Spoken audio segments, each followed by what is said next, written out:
Thanks for watching. Don't forget to like, comment, share and subscribe to Famous Scholar को subscribe करके bell icon पे जरूर click करें। जज़ाकल्लाह।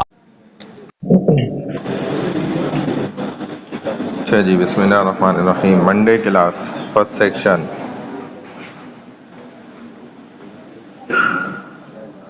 ऐमन मुबश्शिर हसन खान। मुबश्शिर हसन खान। ऐमन कौन है? मोहम्मद अयान खान। तस्बीह नास।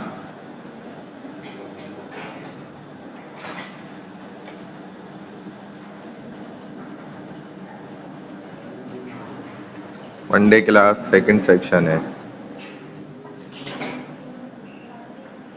अब्दुल हसीब, अब्दुल कबीर, अब्दुल राफे, अब्दुल सलाम, अब्दुल समी सिद्दीकी, अफान खालिद, अहमद रज़ा, अहनाफ जाहिद, अलीज़ा अकबर, अलीशा, अमान नयानी।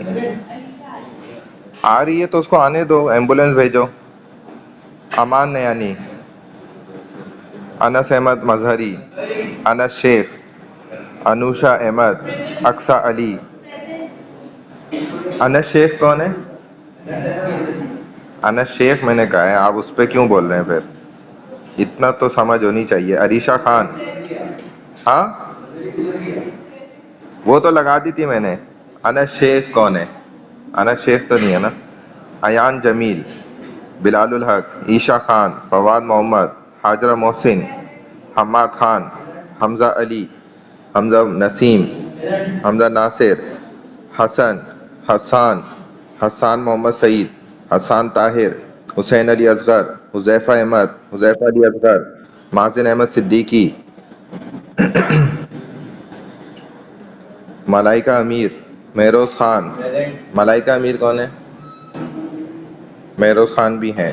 मुनिश शहजाद, मोहम्मद अबीर अली, मोहम्मद अहसन, मोहम्मद अनस, अनस बिन जावेद, अनस खान, अरीब खान, आतिफ बेग, अयान खान, अजहान सिद्दीकी, दानियाल खान, फैसल खान, हसन आतिफ, मोहम्मद हसीब, मोहम्मद हाशिर, मोहम्मद हसनैन, मोहम्मद हसान भिवांदी, मोहम्मद हुज़ैफ़ा, मोहम्मद हुज़ैफ़ा 16670, मोहम्मद हुज़ैफ़ा नदीम खान, हुज़ैफ़ा शेख, मोहम्मद इफ्तिखार, मोहम्मद जासिर इरफान, कैफ शकील, माज रफ़ीक, मोहम्मद मुहिब, नजीद अहमद, नौमान खान, मोहम्मद उवैस, मोहम्मद राशिद, मोहम्मद समान, मोहम्मद तारिक, मोहम्मद उमैर अंसारी,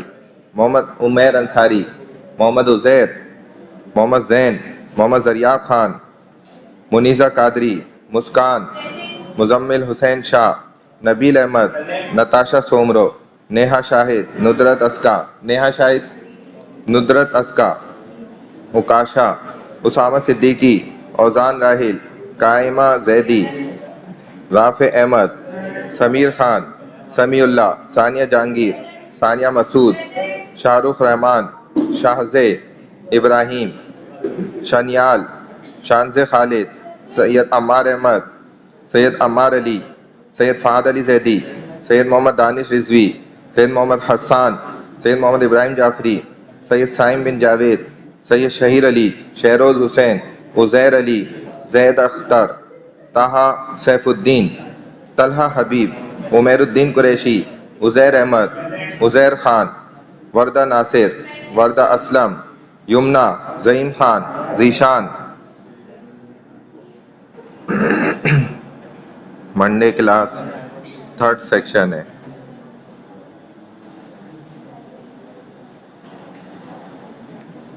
अब्दुल राफे सिद्दीकी, अनस अली, फिज़्ज़ा सलाउद्दीन, फुज़ैल रिजवान पराचा, हाफिज़ तला इकबाल, हसान इकबाल, हुज़ैफ़ा अरशद, इस्माइल, कहकशा हसन फातिमा, महजबीन ताहिर, मिनहाजुद्दीन, मोहम्मद अली सिद्दीकी, मोहम्मद अयान, मोहम्मद दानियाल खान, मोहम्मद हम्माद, मोहम्मद मुबश्शिर, मोहम्मद नौमान, मोहम्मद साद, मोहम्मद समीर अली, नईमा, सदफ़, समीना, शेख मोहम्मद हसन उर रहमान, सैयद जवाद रज़ा नकवी, सैयद मोहम्मद अहमद रज़ा, उमैमा, वक़ार हैदर अलवी।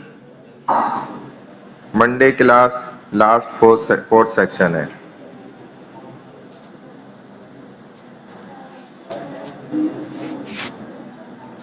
अब्दुल राफ़े फरीदी, अयान मसूद, ऐमन मुश्ताक, अली अहमद सिद्दीकी, अलिशबा राजपूत, अलीज़ा, आमना अल्ताफ़, अरसला खलील, फिज़ा खैरी।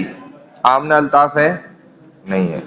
हमाद अखलाक, हंजला उमैर, हसनैन रज़ा, हुज़ैफ़ा ज़फ़र सिद्दीकी, कंवल शहबाज, किरण दिलमीर, माहा जावेद, मानूर अज़ीज़, मोहम्मद अहसन इब्राहीम, मोहम्मद अकमल, मोहम्मद अमान, मोहम्मद फ़ज़ील इकबाल, मोहम्मद हैदर, मोहम्मद खिज़र, मोहम्मद महद अहमद ख़ान, मोहम्मद नादिर ख़ान, मुनीब हसनैन, मुनीब ख़ान, नूर अली शाहिद, उवैस सलीम, समीउद्दीन, शहीर अशरफ, सिद्रा मंसूर, सैयद मोहम्मद फ़ाखिर हातिम, सैयद मोहम्मद मुज़म्मिल, सैयद शहज़ान अली, सैयद ज़ैद हैदर ज़ैदी, सैयदा सदफ़ फ़ातिमा, उसामा शहबाज, वानिया हक, वर्दा सलीम, ज़ैनब मंसूर।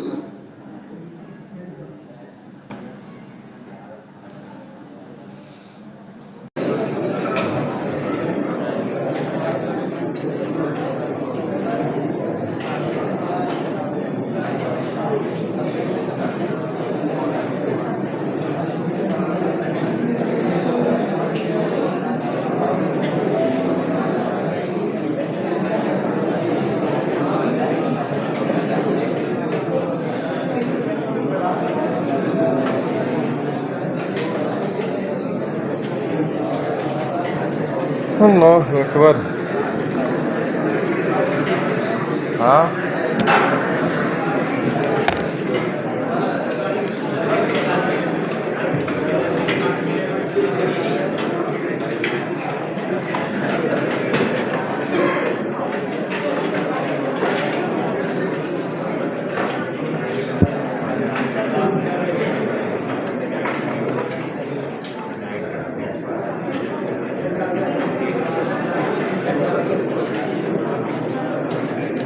अच्छा जी।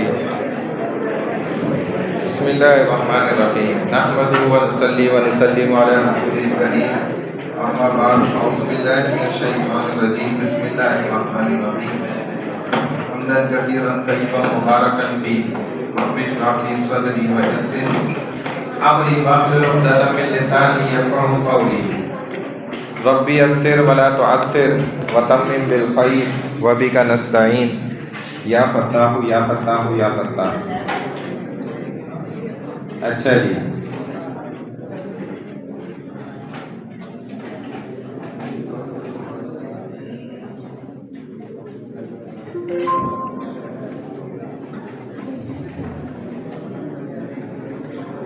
हम्दन कसीरन तय्यिबन मुबारकन फीह। बिस्मिल्लाहिर्रहमानिर्रहीम। देखो,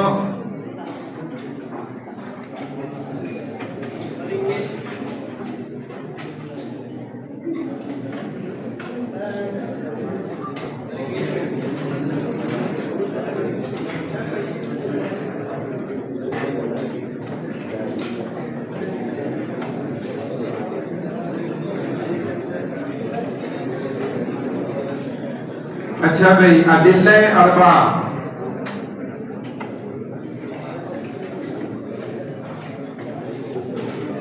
चार वो दलाइल जिनकी बुनियाद पर इस्लाम शरीयत के तमाम मसाइल बयान किए जाते हैं।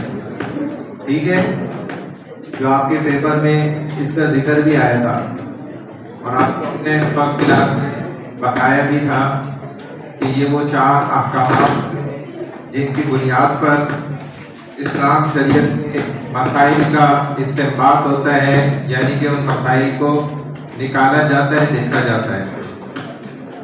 जब भी देखें इस्लाम के मुताल्लिक कोई भी मसला पेश आएगा तो हम पहले नंबर पे किस चीज़ से उस मसले को निकालेंगे?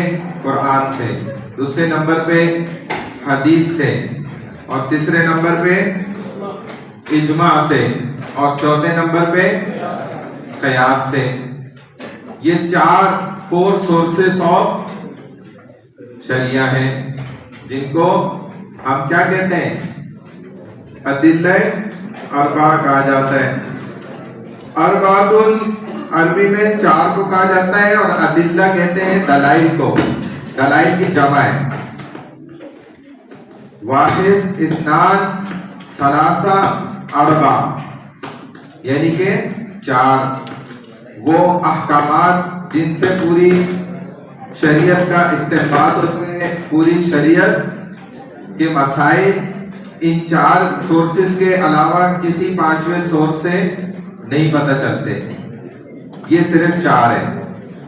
जब भी देखें आपकी जिंदगी में कोई मसला पेश आएगा तो आप सबसे पहले किस चीज को देखेंगे? आपने अगर हक को ढूंढना है, आप कहते हैं भाई बहुत ज्यादा इख्तिलाफात है जिंदगी में हमें नजर आ रहे हैं, उलमा में दीन के मामले में बड़े इख्तिलाफात है, हम हक बात को कैसे तलाश करें? बहुत आसान है। आपकी जिंदगी में जो भी मसला आ रहा है, जिस तरह की भी कोई बात है, सबसे पहले आप उसको कुरान में ढूंढेंगे कि भाई मैं शादी कर रहा हूं, सबसे पहले कुरान मेरी शादी के बारे में क्या कहता है कि मुझे शादी कैसे करनी चाहिए, यह क्या हुक्म है? तो कुरान ने वाज़ेह तौर पे बता दिया, या अय्युहल्लज़ीना आमनू तक़ुल्लाह व क़ूलू क़ौलन सदीदा। पहली बात ही वही कही जो जिसमें सब झूठे हैं, जिसमें अल्हम्दुलिल्लाह क्या है, सारे झूठे हैं। सही बात कर रहा हूं। कुरान कह रहे हैं कि देखो तुमने जो भी बात करनी है वो बोलोगे ना, जबान चलाओगे अगर, और ये जबान इंसान के जिस्म का ऐसा दरवाजा है कि जिसके खुलते ही उसकी औकात पता चल जाती है। इंसान का चाहे फिजिकल जैसा भी हो ना, जैसे ही ये जबान हिलती है ना और इससे अल्फाज निकलते हैं तो आपकी का चट्टा बट्टा सब खुल जाता है। ये ऐसी चीज है। इसीलिए हमारे दीन शरीयत में हुक्म है कि कम से कम इसको चलाओ, जितना ज्यादा कम इस्तेमाल कर सकते हो ना जिंदगी में, वो सबसे कम इस्तेमाल करने वाला पार्ट ऑफ बॉडी ये जबान है, ये करो, वो शख्स उतना कामयाब है। और हर इंसान की सबसे ज्यादा यही चल रही है। तो आप सबसे पहले जो जबान आपने चलाई, जो अल्फाज अदा किए, तो हकीकत खुल गई। कुरान क्या कह रहे हैं? जब जबान खोली हो तो सच बोलो, वरना खामोश रहना वो ज्यादा अच्छा है। आप रिश्ते के लिए बैठे हैं, सबसे पहले झूठ से शुरुआत होती है। जिस रिश्ते की शुरुआत ही झूठ पर हो, लड़का लड़की से जो बातें कर रहा है वो टोटली झूठ है, फेक है सारी। अब बुनियाद रिश्ते की कहां से बन रही है? अभी कल मैंने सीव्यू में निकाह पढ़ाया तो मैंने उस लड़के को भी यही कहा, वो लव मैरिज ही था, लड़की को भी मैंने यही कहा, दोनों बैठे हुए थे सामने। मैंने कहा देखो तुम्हारी अगर ये 3 नियतें हैं ना तो सीधी कर लो अभी, वरना तुम्हारा रिश्ता नहीं चलेगा। सीधी सच्ची बात है। तो कुरान क्या कह रहे हैं? तुमने जबान खोलनी है, सच बोलना है। अब इंसान खुद फिल्टर लगा ले, खुद फैसला कर सकता है कि यार जब हम बैठे थे ना, हमारा मामला शुरू हुआ था तो हमने बात कहां से शुरू की थी। इंसान को पता होता है मैंने झूठी बातें शुरू की थी सारी, तो भूल जाए कि उसका रिश्ता चलेगा। भूल जाए इस बात को, रिश्ता इंशाल्लाह जरूर टूटेगा, याद रखो। और टूटते हैं, और हमने देखा है टूटते हुए, और फिर रोते धोते हुए सब देखा है अल्हम्दुलिल्लाह, अल्लाह ने हमें दिखाया है। क्योंकि मौलवी की बात बहुत ज्यादा सच्ची होती है, अल्लाह सच्चा करके दिखा देता है कि देखो तुमने कह दिया था ना, कर दिया हमने, पता होगी बात। तो मसला क्या है कि जबान खोलनी है। शादी की मैं सिर्फ एक मिसाल बता रहा हूं, तो तुमने सच बोलना है। हदीस की तरफ गए, नबी अलैहिस्सलाम फरमा रहे तुनकाहुल मरअतु लिअरबईन, 4 वजह से लड़का या लड़की, मर्द या औरत शादी करने पे तैयार हो जाते हैं कि हाँ मैं अब तो शादी कर लेता हूँ, मेरा टाइम आ गया। वो 4 वजह क्या है? पहली वजह फरमाई कि तुनकाहुल मरअतु लिअरबईन, वो 4 वजह है लिमालिहा, माल के चक्कर में जो है ना ये शादी करते हैं। यानी कि दौलत की लालच होती है यार, वो यूएसए की औरत बड़ी पैसे वाली है, उसका बड़ा जो है ना स्टोर है, मेरे तो मारे न्यारे हो जाएंगे, माल आ रहे हैं ना यार, वो डिफेंस वाली बड़ी जो है ना वो मुझे आसमान पे ऊपर ले जाएगी, आसमान से, वो आसमान से ऊपर क्या वो कब्र में पहुंचा के छोड़ती है बेचारी। मसला है ना, क्योंकि ये बहुत गिरी हुई नीयतें हैं, खतरनाक। भाई साहब मोबाइल अंदर रख दो, मोबाइल का टाइम खत्म ओवर हो गया, मोबाइल को तलाक दो, अंदर डाल दो उसको, बोलो I divorce you 3 time, not a once upon a time, okay. तो अच्छा वो वंस अपॉन अ टाइम उसी का नाम था जहां मैंने निकाह पढ़ाया, देखो वो भी आ गया बदला। बहरहाल तो क्या है कि लिमालिहा पैसे के चक्कर में करेगा शादी, नबी अलैहिस्सलाम ने मना किया, ये नियत नहीं करना। दूसरे नंबर में क्या नियत करेगा, वली हसबिहा, उसके हसब नसब जात पात और स्टैंडर्ड तो देख रहा होगा कि यार ये बहुत जो है ना शाह खानदान के लोग हैं, ये जो है माशाल्लाह से वो जो है ये ऊंचा खानदान है, उसके लोग हैं अरबी नस्ल के, उधर से ये ताल्लुक रखता है इनकी शाख वहां से जुड़ती है। सबसे पहले जो हमारे यहाँ जात पूछी जाती है, बताओ क्या है भाई आपकी जात, अच्छा बलोच, भागो भाई यहाँ से, बलोच आपकी पिंडी मार के छोड़ दे गए, हटो।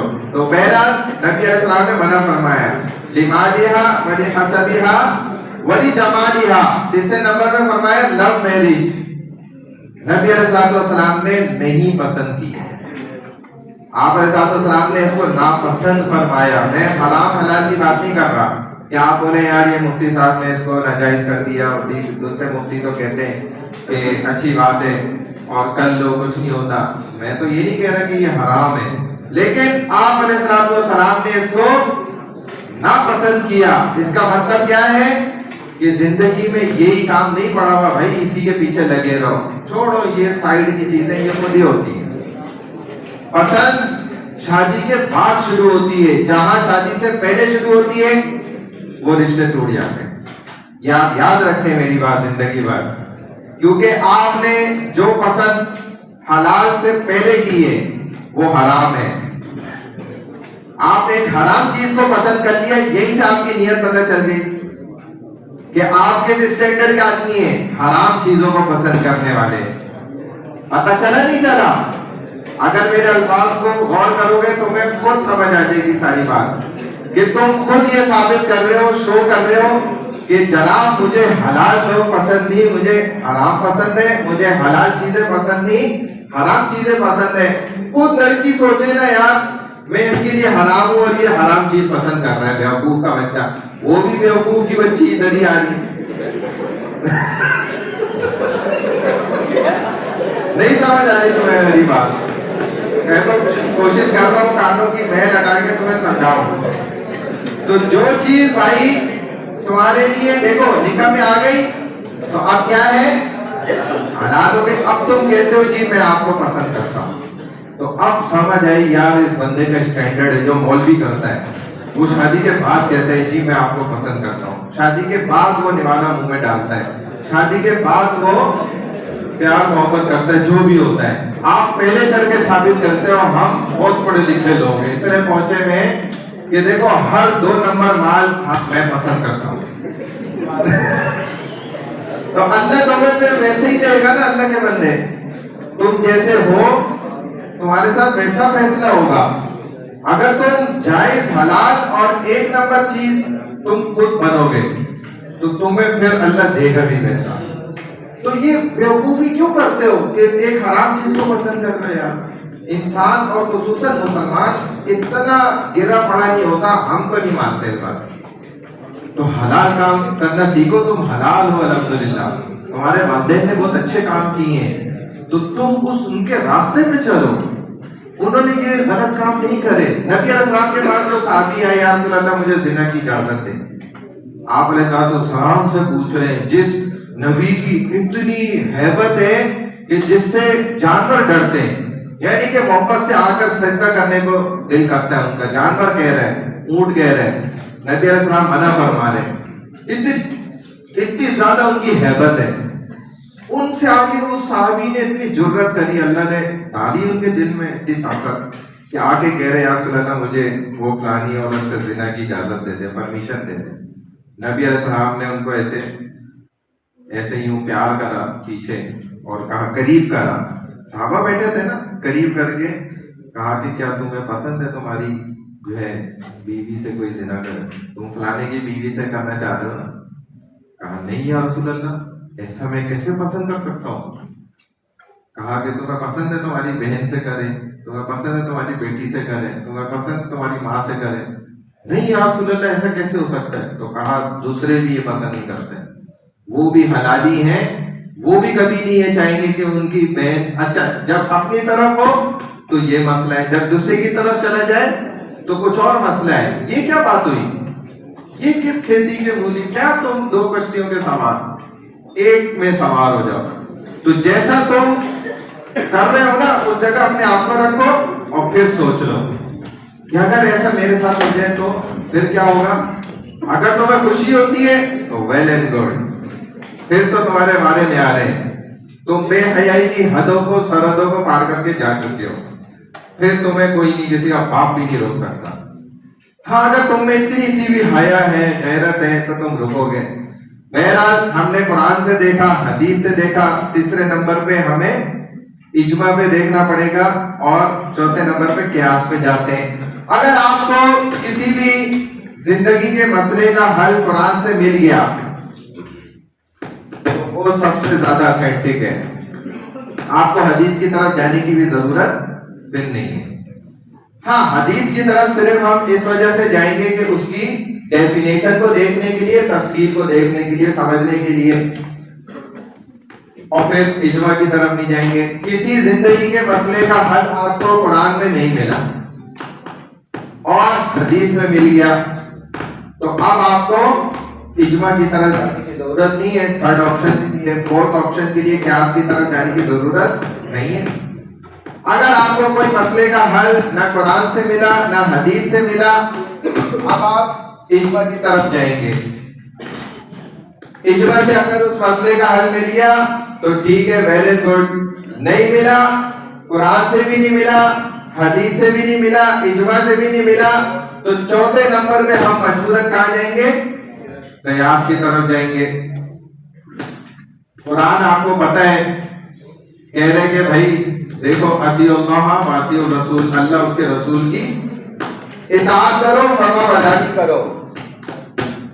अब इस कुरान के सिर्फ इतने से टुकड़े से ना बहुत से लोग जहन्नुम में जाएंगे, लाखों की तादाद में होंगे वो लोग जो कुरान के जुमले को मानकर जहन्नुम में जाएंगे।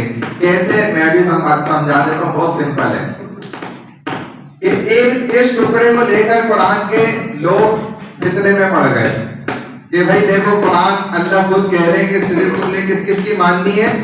अल्लाह और उसके रसूल की माननी है। बात समझ आ रही है? ये बात बिल्कुल ऐसे ही हो गई जैसे ये कहे कि भाई आपने सिर्फ और सिर्फ देखें ब्लैक बोर्ड की सुननी है, सिर्फ और सिर्फ आपने ILMS को देखना है, बस आपने कुछ नहीं सुनना है स्टूडेंट अफेयर वालों की बात। ये बात मेरी समझ आ रही है आपको? आपने अपने टीचर की कोई बात नहीं माननी है, आपने अपने यहाँ के फैकल्टी स्टाफ की सुननी भी नहीं है, कोई बात करे रख के लगाना। ये बात आपको और लग रही है? नहीं लग रही है? बिल्कुल यार, ये टीचर कौन सी बात कर रहे हैं? तो बिल्कुल इसी तरह सिर्फ ये कहना कि मैं अल्लाह और उसके रसूल की बात मानूंगा, बाकी किसी की बात नहीं सुनूंगा, ये बिल्कुल इसी तरह है। क्योंकि भाई आपको अल्लाह ताला ने खुद अपनी बात सुनाई है डायरेक्ट, अल्लाह ने पूरा कुरान भेजा है, आप पे डायरेक्ट भेजा है।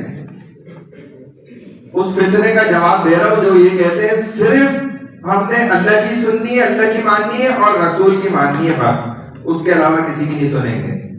हम सिर्फ ब्लैक बोर्ड की मानेंगे और ILMS की मानेंगे, हम स्टूडेंट अफेयर की भी ऐसी की तैसी फैकल्टी टीचर्स की भी ऐसी की तैसी और स्टाफ की भी ऐसी की तैसी, किसी की नहीं सुनेंगे आप। तो क्या मतलब हुआ कि अल्लाह ने आपको डायरेक्ट तो कुरान नहीं दिया, रसूल सल्लल्लाहु अलैहि वसल्लम ने डायरेक्ट तो आपको हदीसें नहीं सुनाई ना, या सुनाई है किसी को? आपको कैसे पता चली? और पता चलती रहती है जिंदगी में।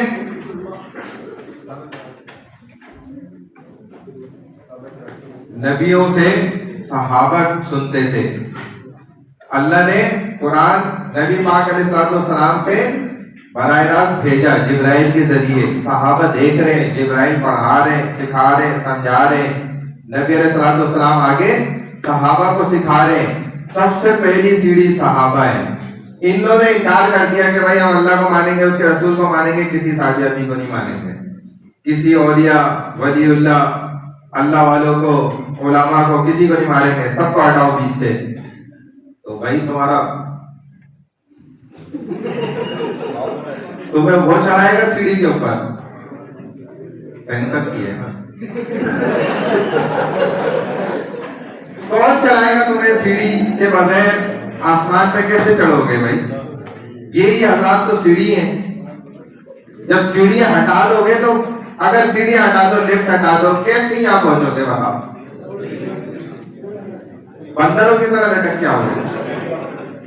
ये हेलीकॉप्टर भी जरिया हो गया ना। मैं तो कह रहा हूँ सारे सोर्सेज हटा दो तो कैसे पहुंचोगे? नहीं पहुंच सकते। सीधा जवाब है भाई, जरिया लिए पहुंचने का ऊपर, तो कैसे पहुंचेंगे? तो जब तुमने इस फितरे के जरिए देखो कितने लोग गुमराह हो गए, बात ये समझने की है। तो अगर आप सहाबा को हटा देंगे, बीच में से सबको हटा देंगे, तो क्या हो जाएंगे? गुमराह हो जाएंगे। और कुरान पढ़ के सीख कर आप गुमराह हो गए। इसी वजह से कुरान खुद ये कहता है कि मुझे सीख कर अमल करने वाले बहुत से लोग जहन्नुम में जाएंगे। और उसकी वजह क्या होगी? इल्म की कमी। जैसे मैंने एक पॉइंट आपको सिर्फ इस आयत के टुकड़े में समझाया है ना, ऐसे पूरा कुरान भरा पड़ा हुआ है। हर आयत के पीछे फितने मौजूद हैं। क्योंकि जितनी अच्छी चीज होती है, जिसके सबसे ज्यादा फायदे होते हैं, उसके नुकसानात भी उतने ज्यादा होते हैं, साइड इफेक्ट्स भी उतने ज्यादा होते हैं। कुरान के आप फवाइद भले ना सीख सके, लेकिन अगर साइड इफेक्ट्स, बुराइयों से बच गए ना जो कुरान ने बताई है, तो आपसे बड़ा कोई कामयाब शख्स नहीं है। हम इस चक्कर में पड़े रहते हैं ना, हमें बेनिफिट्स मिले, फायदे पता चल जाए, कुछ नहीं होता फायदों से। नुकसानात से बच गए, ये सबसे बड़ा फायदा है। बात समझ आ रही है? तो यही बात है कि इनमें अगर इख्तिलाफ है, उलमा फुक़हा उलिल अम्र से मुराद कहते हैं फुक़हा इज्मा है। जो क्या है? सबसे पहले हमने कुरान को देखा, कुरान से नहीं मिला, हदीस की तरफ चले गए, जो नबी अलैहिस्सलाम की बातें हैं वहां से भी नहीं मिला, तो फुक़हा का जो इज्मा है, यानी कि तमाम उलमा जिस एक मसले पर मुत्तफिक हो गए, जमा हो गए, तो वो क्या है? उस मसले पे उनका इज्मा है, उस पर अमल किया जाएगा। और उसके बाद अगर इज्मा पे भी हमें उस मसले का अगर नहीं पता चल रहा हल, तो फिर हम क़ियास की तरफ चले जाएंगे। इज्मा और क़ियास जो है, ये सिर्फ और सिर्फ उस लाइन के एक्सपर्ट लोग कर सकते हैं। हमें उनका वो किया हुआ फैसला, जो भी रिजल्ट होगा, नतीजा होगा, उससे उस मसले का हल मिल जाएगा। ये बात समझ आ रही है? हर इंसान इज्मा नहीं कर सकता और क़ियास नहीं कर सकता। आसान है ना मसला, या डिफिकल्ट है? नहीं समझ आया? दोबारा देखो। मौलवी तो बेटा अभी देखो, मैं हॉस्पिटल से आया, बच्चा पैदा हुआ तो वहां भी उनको मौलवी। तुम पैदा होगे तो तुम्हें चाहिए होगा।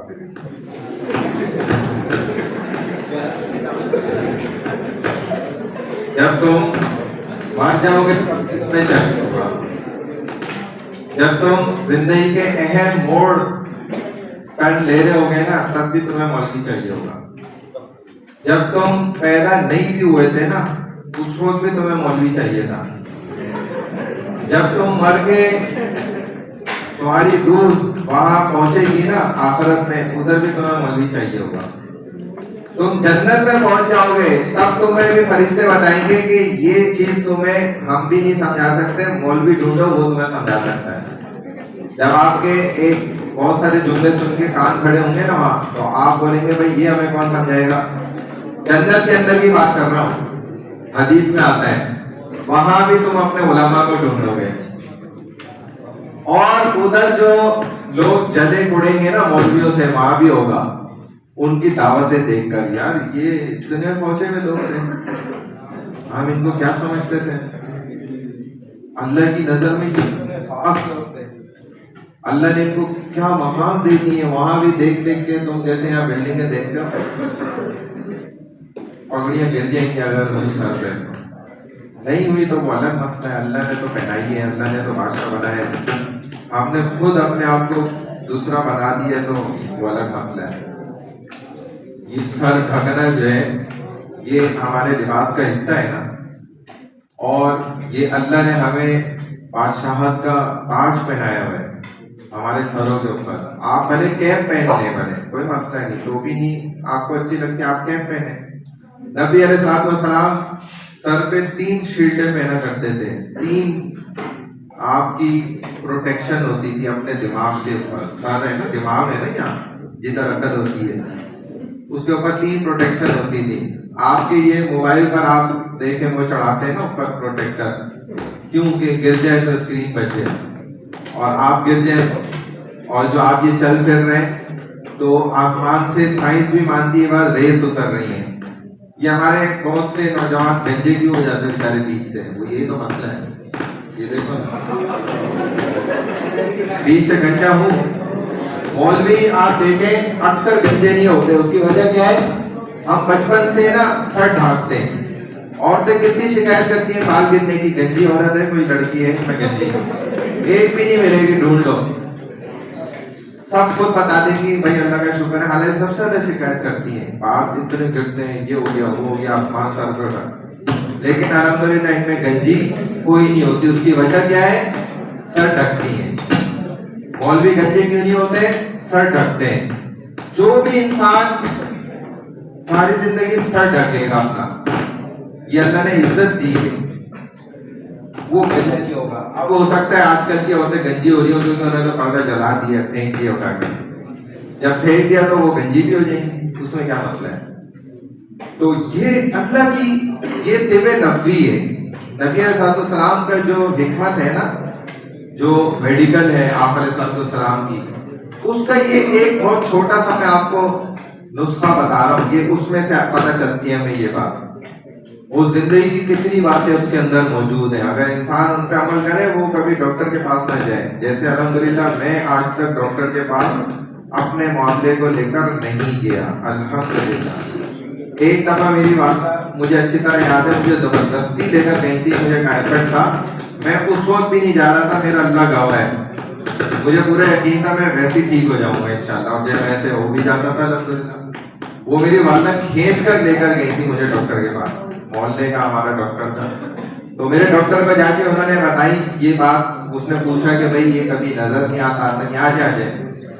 तो डॉक्टर इस बात पे नाराज होने लग गया कि भाई तुम मेरे पास आते क्यों नहीं हो। मैंने उसको कहा तुम शुक्र करो मैं तुम्हारे पास नहीं आता यार, तुम्हें तो इस बात का खुश होना चाहिए ना, तुम्हें इस बात से नाराजगी हो रही है कि बीमार हो के मेरे पास क्यों नहीं आते हो। नहीं बात समझ आ रही।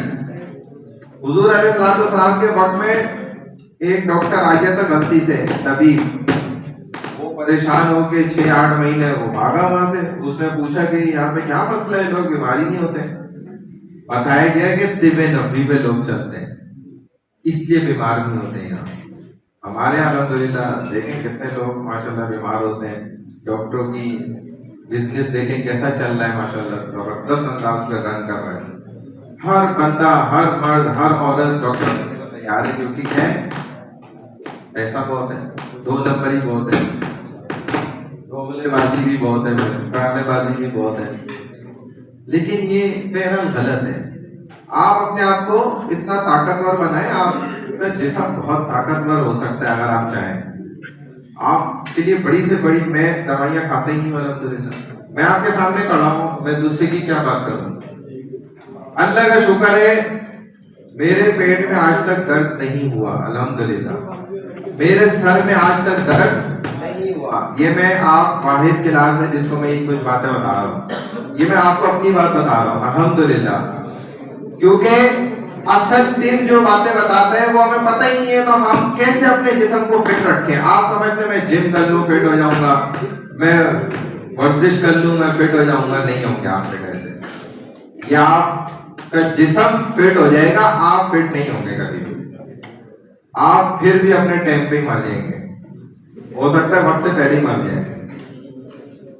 असल इंसान जो फिट होता है वो तिबे नबवी से होता है, उसके अलावा पूरी दुनिया में कोई इल्म नहीं है जिससे इंसान बिल्कुल अपने जिस्म को सही बना ले, चल ले। अल्लाह वाले क्यों इतने फिट होते हैं, हमारे उलमा रिटायर क्यों नहीं होते हैं, वजह यही है। कभी आप भी सुनेंगे इमाम साहब रिटायर हो गए जी, वो अब कुरान वो 100 साल के भी हो गए हमारे इमाम साहब, वो कुरान याद है माशाल्लाह, पूरा फर्श पढ़ते हैं, भूलते ही नहीं है कहीं। आपका लाइन का बंदा जो है वो 60 साल के बाद भूलना शुरू कर देता है, 70 साल के बाद ये भी भूल जाता है कि मुझे याद क्या क्या था, कुछ याद ही नहीं रहता बेचारे को, ये रिटायर कर दिया जाता है। क्यों ऐसा होता है, और नहीं करते आप लोग?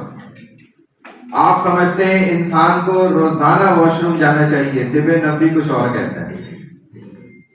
उस आदमी को तो आप क्या कहते हैं, इसको कब्ज है। मुझे आज तक कब्ज नहीं हुआ अल्हम्दुलिल्लाह। मुझे कोई कोल्ड ड्रिंक पीने की जरूरत नहीं है, चाहे मुझे जितना हैवी खाना खिला दे अल्हम्दुलिल्लाह, मेरा खुद कोल्ड ड्रिंक है, खुद वो मजबूत है, खुद वो उसको डाइजेस्ट करता है, खुद हजम करता है। क्योंकि और इसने पता नहीं कितने बकरे हजम कर दिए, मुझे याद भी नहीं है उसमें कितने बैल थे, कितने ऊंट थे और बकरी थी, क्या क्या था मुझे नहीं याद है। और हम रोज खाते थे ये गोश्त बढ़ेगा, और अब भी खाता हूँ अल्हम्दुलिल्लाह। इस वक्त में भी अल्लाह हमें, हम रोज बकरा खाते हैं माशाल्लाह से, लोग नहीं खा सकते क्योंकि मैदे इतने ताकतवर नहीं है, बहुत कमजोर हो चुके हैं। और मैं लोगों की बातें सुनता हूँ, बहरहाल मैं हैरान होता हूँ। तो नबी अलैहिस्सलाम कई मील दूर जाया करते थे हाजत पूरी करने, वॉशरूम के लिए। तो क्या आप रोज जाते थे, आप इतने फारिग थे? नहीं, आप जाते थे तकरीबन 10 से 12 दिन बाद। और सबसे ताकतवर मैदा वही होता है जो आपके हर चीज को हजम करके पूरे जिस्म पे लगा दे, आपको हाजत की जरूरत ही ना पड़े। अल्लाह वाले हाजत की उनको जरूरत ही नहीं पड़ती इतनी खास। अब हमारे मसले क्या हो गए, इंसानियत और नजाफत और पाकीज़गी ये होती है कि इंसान, क्लीनिंग जिसको आप कहते हैं, वो ये होती है कि इंसान अपने बैतुल खला की जगह को अपने रिहाइश से बहुत दूर रखे। आपके तो कमरे के साथ जुड़ा हुआ है, आपको नहीं भी जाना तो आप घुस जाते हैं। इधर से आदत खराब हो गई। गांव देहातों वालों से आप पूछें, वो हफ्ते हफ्ते बाद जाते हैं, एक एक दो हफ्ते बाद, और उनका मैदा आपसे बहुत अच्छा है, कई गुना ज्यादा अच्छा है। हम तो उनको कहेंगे इसको कब्ज की बीमारी है, हमारा दिमाग पागल है। क्योंकि सबसे ताकतवर मैदा क्या होता है, जो आपके हर खाने को पूरा डाइजेस्ट कर दे, आपको हाजत की जरूरत ही ना पड़े, 8-10 दिन बाद पड़े, तो ये सबसे अच्छे मैदे की निशानी है। भाई खुद गौर करो ना, अगर तुम्हें कब्ज हो गई है, क्या बोलते हैं उसको, कॉन्स्टिपेशन, क्या कॉन्स्टिपेशन, अगर वो हो गई आपको, तो आप फिर जा किधर रहे? खा तो आप फिर भी रहे माशाल्लाह, किधर जा रहे हैं? अल्लाह ने इंसान को ऐसा नहीं बनाया जैसा हमारे दिमागों में आज की मेडिकल ने डाल दी है, हमारे आज के रहने सहने ने डाल दी है, वो गलत डाला है। हमें हकीकत का इल्म भी नहीं है, इसलिए हम कुछ हो जाए तो हम बड़ी आसानी से परेशान हो जाते हैं, हमें बड़ी आसानी से परेशान कर भी दिया जाता है, क्योंकि हम खुद पहले से परेशान है अल्हम्दुलिल्लाह। हमें क्या कोई परेशान करेगा। बहरहाल यहाँ बहुत ज्यादा वक्त लग गया। कुरान, हदीस, इजमा और ये क़ियास, ये 4 अदिल्ला अरबा हैं, इनको बहुत ज्यादा ही मैंने बयान कर दिया है। इसके बाद देखो रिबा और ब्राइबरी जो रिश्वत होती है, रिबा सूद को कहते हैं, ये आप जानते हैं अच्छी तरह। देखिए रिबा की ना असल में 2 टाइप्स हैं, 2 किस्में। एक रिबा तो हम जानते हैं अच्छी तरह, उसकी डेफिनेशन कोई मुझे बताएगा जिसको बहुत अच्छे से याद हो किधर क्लास में? सूद की डेफिनेशन, रिबा की डेफिनेशन को याद है? कोई डिफाइन एक लाइन में बता दे, भले इन शॉर्ट बता सकते हैं सूद किसको कहते हैं? What is the definition of Riba? Riba क्या होता है?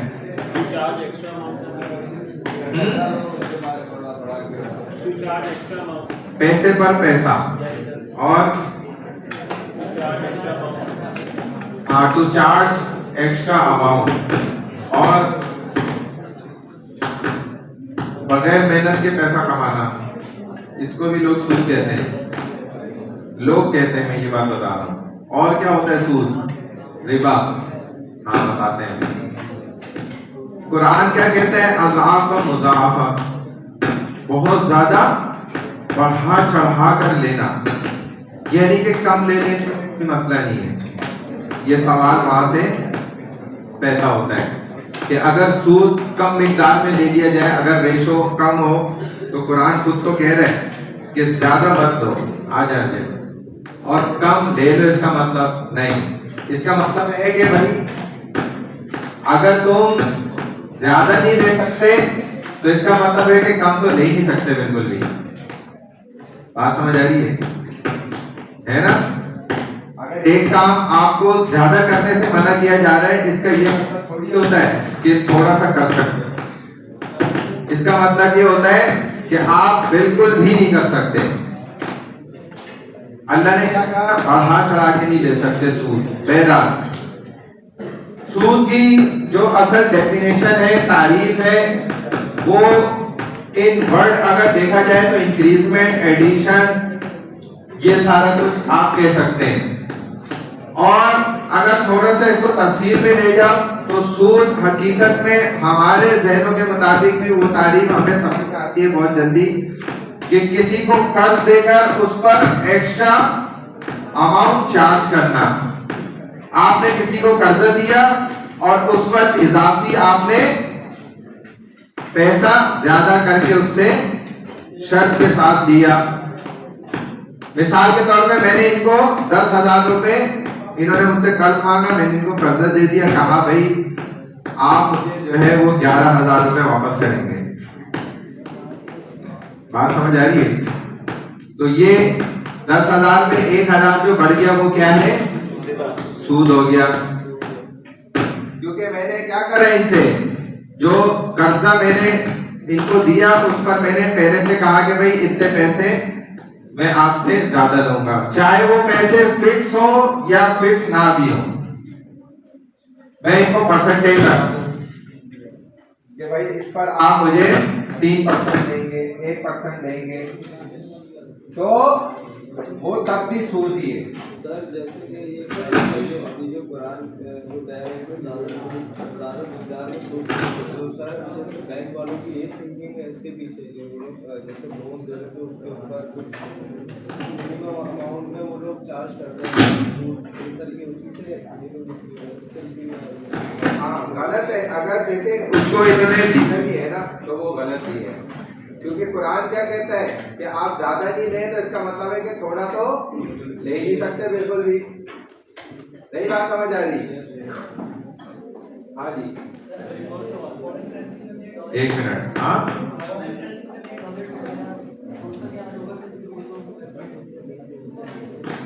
असल में देखें उसमें भी अगर जो है वो रिबा शामिल है तो वो भी गलत है, हराम है।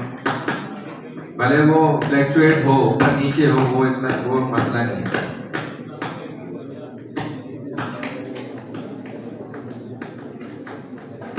चाहे देखो इस्लामी बैंकिंग वाले ही लें वो भी गलत है, उसको भी हराम ही कहा जाएगा। बहुत सारे मसाइल हैं और बहुत ज्यादा गड़बड़ाइजेशन है इस्लामिक बैंकिंग में, खुसूसन क्योंकि उन्होंने अपना जो लिबास ओढ़ा है वो इस्लामी नाम से ओढ़ ली है। तो इसलिए वो और ज्यादा गलत हो गया। एक आदमी जो खुलकर बुराई करे ना, कुफर कर रहा है खुलकर, सबको पता है, वो इतना खतरनाक नहीं है जितना खतरनाक इस्लामी लिबास ओढ़कर कोई बुराई कर रहा है ना छुप के, वो ज्यादा खतरनाक है। इन महकमों के एतबार से मैं बात कर रहा हूँ। सूद हम उसी को कहते हैं किसी ने कर्ज दिया और उस पर इजाफी पैसे या इजाफी चीज उसने एक्स्ट्रा चार्ज कर दी, ये सूद है। एक सूद की डेफिनेशन जो सेकंड टाइप है सलाम ने की है, वो थोड़ी सी वक्री है, अलग से है, वो हमें अक्सर नहीं पता होती, जो मैंने आपको व्हाट्सएप ग्रुप पे मैसेज में की हुई है। उसमें अल्लाह के रसूल सल्लल्लाहु अलैहि वसल्लम ने 6 चीजें गिनवाई हैं। आपके पास है ग्रुप व्हाट्सएप का, लेकिन कल मैंने जो किया था वो ओपन करें। अल्लाह के रसूल सल्लल्लाहु अलैहि वसल्लम बताते हैं, फरमा रहे कि भाई अगर इन 6 चीजों का एक्सचेंज हो, तबादला हो, आपस में लेन देन हो, और इन 6 अजनास में से चीजों में से तीन अगर शराइत पाई जाएंगी तो सूद नहीं होगा। अगर वो 3 शराइत नहीं पाई जाएंगी तो सूद होगा। यानी कि रिक्वायरमेंट्स क्या है कि वो 3 चीजें मौजूद हो उनके लेन देन में, और अगर वो मौजूद नहीं है तो वो क्या हो जाएगा, सूद हो जाएगा। आप अलैहिस्सलाम फरमा रहे कि भाई सोना, चांदी, गेहूं, जौ, खजूर और नमक, ये 6 अजनास, 6 चीजें आप अलैहिस्सलाम ने गिनवाई। आपने फरमाया कि जब सोना सोने के बदले हो, मैं इनको सोना दे रहा हूं गोल्ड, और ये मुझे गोल्ड वापसी बदले में दे रहे हैं दूसरा वाला, और मैं इनको क्या दे रहा हूं, चांदी दे रहा हूं, ये मुझे सिल्वर बदले में दे रहे हैं, मैं इनको गेहूं दे रहा हूं, बदले में मीट मुझे दे रहे हैं, इसी वीट जिसको कहा जाता है गेहूं, जौ के बदले लेन देन कर रहे हैं, खजूर के बदले कर रहे हैं, नमक के बदले कर रहे हैं, या आपस में एक दूसरे को हम बेच रहे हैं। तो पहली शर्त ये होनी चाहिए कि वो दोनों चीजें वेट में, वजन में बराबर हो। दूसरी बात ये होनी चाहिए कि ऑन द स्पॉट हो, यानी कि नकद हो, उनमें से कोई एक भी उधार ना हो। और तीसरी शर्त ये होनी चाहिए कि वो कम ज्यादा ना हो, बराबर हो, इक्वल हो। ये 3 शर्तें समझ आई? हाँ जी, हाँ, क्वालिटी का डिफरेंस है तो क्या मतलब हुआ कि इक्वलिटी नहीं हुई, बाय क्वालिटी नहीं हुई या बाय क्वांटिटी नहीं हुई, जिस तरह से भी ना हो। तो अगर ये 3 रिक्वायरमेंट्स नहीं पाई जा रही तो वो क्या हो जाएगा, सूद हो जाएगा। देखो फॉर एग्जांपल एक अच्छी मिसाल, रसूलुल्लाह सल्लल्लाहु अलैहि वसल्लम के जमाने में भी बहुत ज्यादा इस पे अमल होता था, हमारे दौर में भी उसको अपनाया जाता है। किसान भाई अक्सर ये काम करते हैं, एक किसान है, साथ में दूसरे किसान का घर है, साथ में तीसरे के खेत है, आपस में पड़ोसी है सारे। एक के खेत में गेहूं उग रहा है, एक के खेत में जौ है, एक के में गन्ना है, एक के यहाँ चावल है, अलग अलग फसल है सबकी।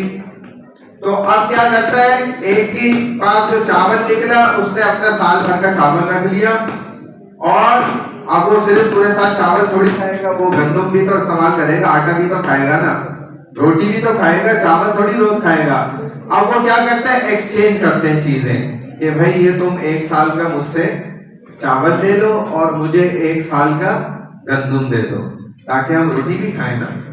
ऐसे एक्सचेंज करते थे, तो सहाबा भी करते थे। नबी सल्लल्लाहु ने देखा तो आपने फरमाया कि भाई इनकी ये 3 शर्तें पूरी होनी चाहिए। अगर सेम जिन्स है, एक जैसी है, तो ये 3 शर्तें होना लाजमी है। किसी के बाग से एक खजूर निकली, खजूर की बहुत सारी किस्में, उनके बाग से निकली गीली खजूर, दूसरे के बाग से निकली सूखी खजूर, तो अब ये दोनों का जायका अलग है, किस्में भी अलग है, टाइप्स भी बहुत सारी है उसमें। तो इन्होंने आपस में एक्सचेंज करा कि यार तुम मेरी गीली खजूर है इतनी मन ले लो, अपनी सूखी खजूर है मुझे उसके बदले में बराबरी में दे दो। तो ये भी करते थे साहबा।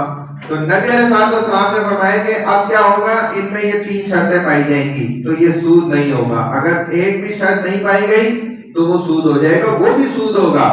कैसे कि इन्होंने उसको सूखी खजूर दी और उन्होंने बदले में गीली खजूर दी, तो अब सीधी सी बात है सूखी खजूर की कीमत क्या है, ज्यादा है बनिस्बत गीली खजूर के। गीली खजूर अगर 100 रुपए किलो मिल रही है तो सूखी खजूर 400 रुपए किलो होगी, वो महंगी होती है क्योंकि उसके पकने में जमाना भी ज्यादा लगता है, वक्त भी ज्यादा लगता है और वो क्वालिटी में अच्छी हो जाती है, जायके में भी अच्छी बन जाती है। तो अब ये एक्सचेंज किस तरह करेंगे कि जितने 400 की एक मिसाल के तौर पे किलो बन रही है सूखी खजूर, तो उस 400 के बराबर की वो गीली खजूर इनको देगा, तो ये क्या हो जाएगी, इक्वलिटी हो जाएगी, बराबरी। और जिन्स तो एक है ही है क्योंकि वो भी खजूर है ये भी खजूर है, सेम प्रोडक्ट हो गई। और ये अमल जो लेन देन का होगा ऑन द स्पॉट नकद होगा एक ही मजलिस के अंदर, यानी कि वो इधर ही हाथ हैंड टू हैंड देगा, वो दूसरा भी हैंड टू हैंड लेन देन कर लेगा, तो ये क्या हो जाएगा, विदाउट सूद हो जाएगा, विदाउट रिबा, रिबा फ्री जिसको आप कहते हैं, ये अमल हो जाएगा। लेकिन अगर एक भी शर्त नहीं पाई गई, वो आगे पीछे हो गई, तो क्या लाजिम आ जाएगा, सूद लाजिम आ जाएगा, रिबा लाजिम आएगा। इजी पैसा है ये क्यों हराम है, यही वजह है कि आप उसमें क्या करते हैं, अपनी रियल मनी जो हकीकत में क्या है पेपर मनी है, उसको आपने डिजिटल मनी के अंदर कन्वर्ट कर दिया। अब उस डिजिटल मनी पे कन्वर्ट कर लेना भी इतना कोई मसला नहीं था, लेकिन अब क्या हो रहा है कि आपका तो असल में वो पेपर मनी थी ना, अब वो आपको डिजिटल मनी पर देखा जाए तो जिन्स एक ही है, दोनों मनी है, पैसे की शक्ल एक ही है, पैसा चाहे डिजिटल हो, ऑनलाइन हो, विदाउट ऑनलाइन हो, फिजिकल हो, पेपर मनी हो, प्लास्टिक हो, जैसी भी हो, है तो वो सेम जिन्स। यहां तक मसला सही था, लेकिन आगे फिर क्या मसला हो जाता है कि जब वो आपको उस पर बहुत सारी रियायत देते हैं कि भाई आप अगर इतना पैसा रखेंगे तो अब आपको ये बेनिफिट्स हासिल होंगे। अब वो जाहिर है आपने जो पैसा रखा है ना उसके इक्वल नहीं है, आपसे उन्होंने रखवाए मिसाल के तौर पे 2000 रुपए कि आप अकाउंट में at a time 1 day 24 hour अगर वो रहे तो आपको 10 मिनट फलाने नेटवर्क के दे दिए जाएंगे, 5 रुपए रोज के आपके अकाउंट में आ जाएंगे, तो ये इक्वलिटी हो रही है, नहीं है। विदाउट इक्वलिटी हो गया तो पहली शर्त ही नहीं पाई गई, इसलिए क्या हो गया, सूद हो गया। अब आपको मैंने फॉर्मूला दे दिया असल, हर जगह पे आप इस फॉर्मूले को अप्लाई करके खुद भी निकाल सकते हैं कि सूद कैसे निकलता है। आपको अगर अकल है, समझ है तो आप कर सकते हैं, अगर कहीं डॉज खाते हैं तो किसी आलिम से आप राब्ता कर लें, वो आपको उसका मसला समझा देगा। इस तरीके से खुद भी आप निकाल सकते हैं। जिंदगी के बहुत सी चीजों में ये मसले मौजूद हैं जिसकी वजह से मुसलमान क्या हो जाता है, सूद में पड़ जाता है और उसका बेड़ा गर्क हो जाता है। सूद का सबसे अदना दर्जा क्या है, सबसे लोएस्ट पार्ट ऑफ रिबा वो ये है कि नाउजुबिल्लाह अयाज़ बिल्लाह के अपनी माँ के साथ 70 मरतबा जिना करना, ये सूद की सबसे हल्की जो है ना बुराई है, और सबसे आला बुराई आप खुद अंदाजा कर लें क्या होगी फिर। तो ये ऐसी लानत है, अल्लाह उसके रसूल से फेस टू फेस फाइट है, ये कोई लड़ाई है, और अल्लाह उसके रसूल से कोई लड़ाई करके जीत सकता है क्या, लड़ना ही उसके लिए गलती है सबसे बड़ी जिंदगी की, वो नाकाम हो जाएगा, अल्लाह उसको नाकाम करके दिखाएगा। हमने देखा ऐसे लोगों को नाकाम होते हुए भी, अल्लाह बचाए सूद की लानत से। अब देखें रिश्वत है, हाँ जी, वालेकुम अस्सलाम। हाँ बिल्कुल,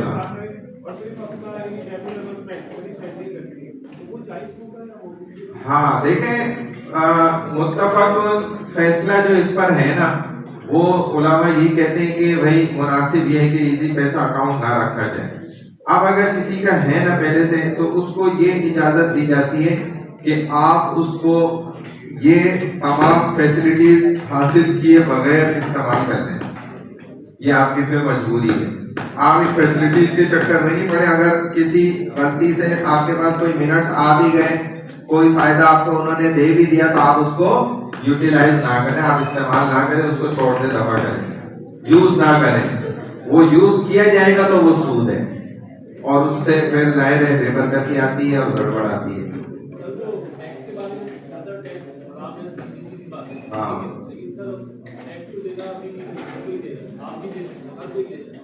मैं तो दे नहीं रहा, मुझसे ले रहे हैं। देना अलग बात है, लेना अलग है, कितना बड़ा डिफरेंस है। हाँ, क्या कह रहे हैं? उस पे टैक्स छीन लेते हैं। हाँ, जबरदस्ती छीना हुआ माल वापस मिलता है। हाँ, इधर ना भी मिले उधर देना पड़ेगा, इनका बाप ही देगा। अच्छा, रिश्वत क्या है?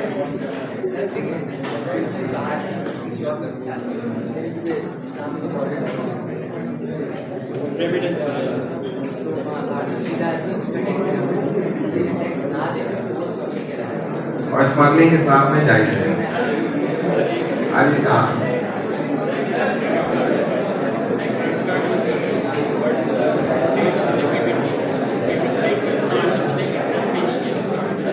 फिर भी वो हराम है। डेबिट कार्ड और मास्टर कार्ड और प्लेटिनम कार्ड और सिल्वर और गोल्ड और फलाने, ये जो भी सब कार्ड है, इनसे बचना चाहिए। अल्लाह ताला इनसे हमें बचाए। भले आप टाइम पे कर दें, लेकिन फिर ये हराम है, जान छुड़ानी चाहिए। हाँ, इस्लाम में स्मगलिंग करना जायज है। आपके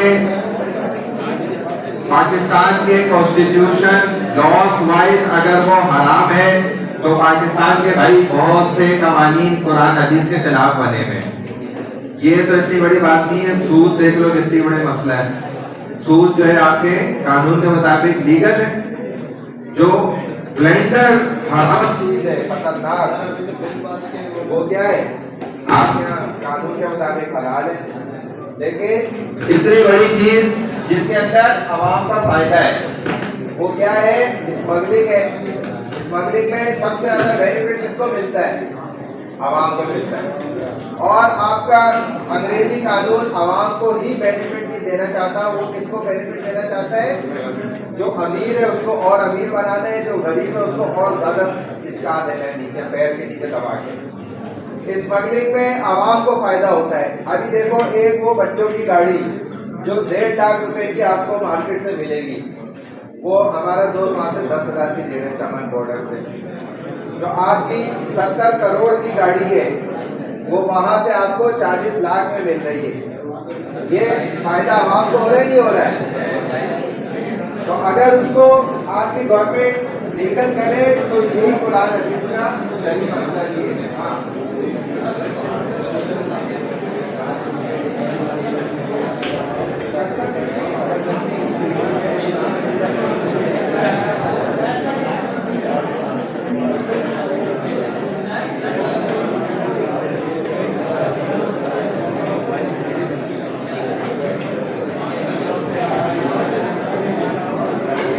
डेबिट कार्ड में भी असल में मसाइल हैं बहुत सारे ना, बारीक देखते हुए, इसलिए वो हराम है।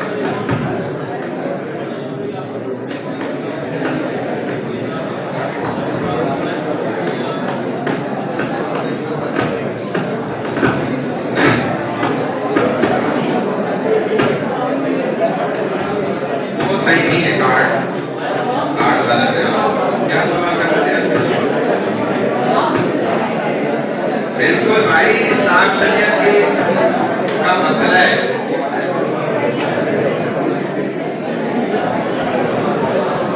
कौन से टाइप कई सारी किस्में जायज है, लेकिन हराम चीजों के अलावा। बहरहाल देखो, प्राइमरी रिश्वत जो है, हम समझते हैं सिर्फ सरकारी लेवल पे जो है वो रिश्वत का लेन देन होता है। हालांकि हकीकत ये है कि भाई क्लास के अंदर दो तालिब इल्म भी आपस में रिश्वत का लेन देन कर सकते हैं, और करते भी हैं कि भाई देख, तू मेरा वो फलाना काम करते हैं, मैं तुझे बिरयानी खिला दूंगा, ये रिश्वत है। इस्लाम शरीयत ने इसको भी हराम करार दिया, ये भी रिश्वत ही है कि वो बिरयानी खाने के चक्कर में वो काम कर रहे हैं। अगर उसने अपनी खुशी से आपका काम कर दिया, फिर आपने बाद में अपनी खुशी से उसको खिला दिया, वो रिश्वत नहीं है। लेकिन जैसे कोई किसी को कह रहा है यार ये मेरा फलाना ये काम कर दे यार, यूं कर दे, इस तरह कर दे, मैं चल चाय पिलाता हूँ तुझे, तो ये क्या है भाई, ये चाय पिलाना भी रिश्वत है और ये भी हराम के जुमरे में आएगा। और इससे क्या होगा, अल्लाह ताला नाराज होते हैं। और नबी अलैहिस्सलाम क्या फरमा रहे हैं कि रिश्वत देने वाला भी और देने वाला भी दोनों का होंगे, जहन्नुम में होंगे। इसीलिए भाई एक सरकारी बंदा है या प्राइवेट बंदा भी है, वो एक काम पे एक जॉब पर उसको लगाई गया है, एक जिम्मेदारी उसके पास है कि भाई तुमने जो है वो लोगों की फाइलों पे साइन करके आगे करना है। अब अगर वो उस दस्तखत को करने से इनकार करता है या डिले भी करता है या अपने किसी रिएक्शन से, अमल से वो आपको ये एक्शन से जाहिर करता है कि भाई ये काम तो इस तरीके से आसानी से नहीं होगा, अगर वो ऐसा भी कोई जाहिर करता है तो ये शख्स क्या है, अल्लाह उसके रसूल की नजर में गुनाहगार है। क्योंकि इसने क्या किया, आपके काम को मौखर भी किया, तो इसने वो जो टाइम जाया किया ना, गुजारा, ये उसका भी जवाब देगा। अगर उसने उसके बदले में आपसे कुछ ले लिया, वो उसका भी जवाब देगा। अगर एक पुलिस वाले ने आपको जबरदस्ती गलत तरीके से रोककर आपसे रिश्वत की डिमांड भी करी और आपसे ले ली उसने, तो वो इस बात का जवाब देगा और ये माल को आखिरत में वापस लौटाएगा। एक आने के बदले इंसान की 700 नमाजें चली जाएंगी, एक टके के बदले, सॉरी, हाँ, एक टके के बदले। पाकिस्तान का सबसे कमतर जो पैसा था ना, सबसे निचले दर्जे का लोयर, वो क्या था, टका था। उसके बाद आना आया, फिर आने के बाद पाही आई, फिर पाही के बाद सिपाही आई, फिर सिपाही के बाद 75 पैसा आया था, फिर उसके बाद 75 पैसे के बाद 8 आने आया, फिर 1 रुपया आया, फिर जो है वो इस तरह आगे बढ़ता चला गया। आगे का सीक्वेंस आपको पता होगा। तो ये जो टका था ना, ये सबसे गिरी हुई क्वालिटी का माल था उस वक्त, हालांकि उस टके में भी बहुत कुछ मिल जाता था।